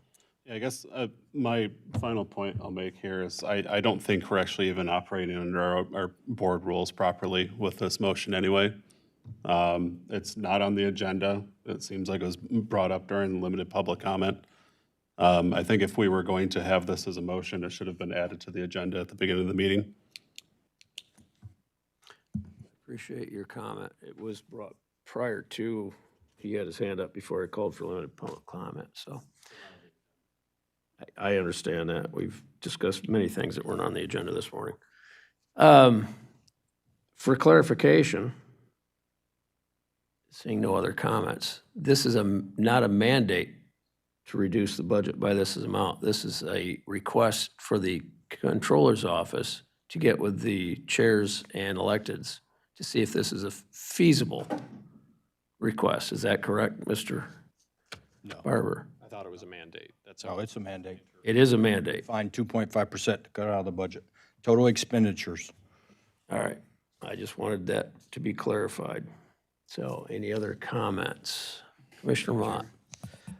I understand the sentiment, but you are, it's almost like you're ambushing the departments with this. They need more time. This is not the appropriate way to go about it. It's not that I don't disagree. It's that you brought it up at the 8th hour or whatever, and now you want the departments to go out and cut what we've already cut tremendously from their budgets. Maybe they can. But to do it like this, I need more time, need some discussion, in my opinion. But I agree. I wish we could put, $5 million into it to get that thing taken care of. I agree with you. but I don't want to do this to the departments. This is like an ambush to them. That's the way I see it.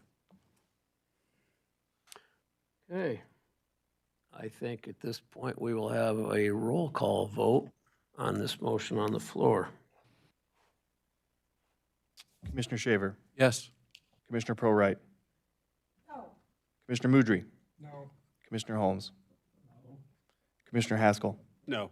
Commissioner Barber. Yes. Commissioner DeRosa. No. Noes have it. All right. And now, and I'm sure we'll have discussion on this afterwards, but we will not make any decisions, so we won't be violating the Open Meetings Act as we leave the building. Just thought I should clarify that. We are on to limited public comment. If anyone would like to address this board, step to the podium, introduce yourself. Good morning. I'm Sarah Lurie, Chief Executive Officer, Community Mental Health Authority, Clinton, Eaton, and Ingham. And I was asked to provide some data regarding restoration of the general allocation. Had made a request that that you consider restoring that allocation to the levels outlined in the Tri-County agreement for general allocation funding. So I want to just walk you through the data a little bit. I know this will not likely be taken up until August, and I hope it will be taken up in August. But what I was asked to is try to quantify how much general allocation would translate into service, numbers of people served. So it's kind of a complicated question to answer, and what I put together just to walk you through it is looking at the projected numbers of people that we anticipate we will serve this year in comparison to past years. So last year we took the general allocation was cut to the bare minimum legal requirement. And so as a result, you'll see no growth this year. There was a 4% growth trend happening in people served over or 26% over the past 4 years. Between last year and this year, we have held that steady. You'll look, I've highlighted our historical expenditures. We're projecting to spend $29 million when you total all the funding sources we receive in serving Eaton County residents this year. Keeping in mind for an appropriation last year in total of $588,652, we spend $29 million. So that general allocation that we get, what does it go for?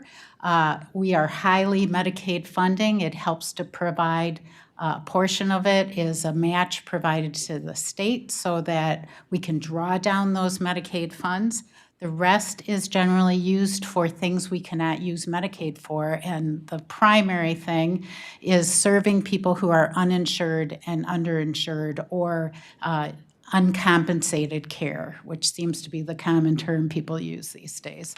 So what we are seeing is a trend of increase in need for funds for uncompensated care, not just in Eaton County, across our whole state and nation. People are ready to fall off Medicaid, so we have more uninsured folks. We know that is going to only expand, probably at least could be up to 30% of people falling off Medicaid when the HR 1 changes start January 1st. So what I want you to know is this past year, we were able to access reserves that we had to keep Eaton County residents who are uninsured and underinsured in care. So what I've quantified for you is the estimate of 440 individuals who we found other funds for because we had some reserves from our Certified Community Behavioral Health Clinic demonstration project that we applied to keep people in care. Those will be depleted by the end of this fiscal year. So as we go into fiscal year 2020, 27, we will not have the funds to serve approximately 440 individuals. And these are estimates and projections. And average means about $4,772 per individual. So anything that you consider restoring to meet what we requested in that, using the Tri-County formula, which would be $582,151, would prevent us from stopping service that we have been able to provide this year, which have kept the numbers served steady when in the past they were increasing. And they would have increased this year as well, because we know that the need for access to behavioral health services has only grown over the years. The acuity that we're seeing, the number of psychiatric hospitalizations, court orders, as Judge Pollard can account for, have only been going up over the years. So I humbly ask you to consider restoring some of those funds to the level that would put you at par with the Tri-County formulary agreement that was agreed upon by the 3 counties in a resolution back in 2002. Any portion of that would help us not have to reduce services to individuals who are uninsured and underinsured. Thank you. Anyone else? All right, seeing none, I will entertain a motion to adjourn. So moved. Moved and supported. All those in favor say aye. All right, and no further discussion. Thank you for being here.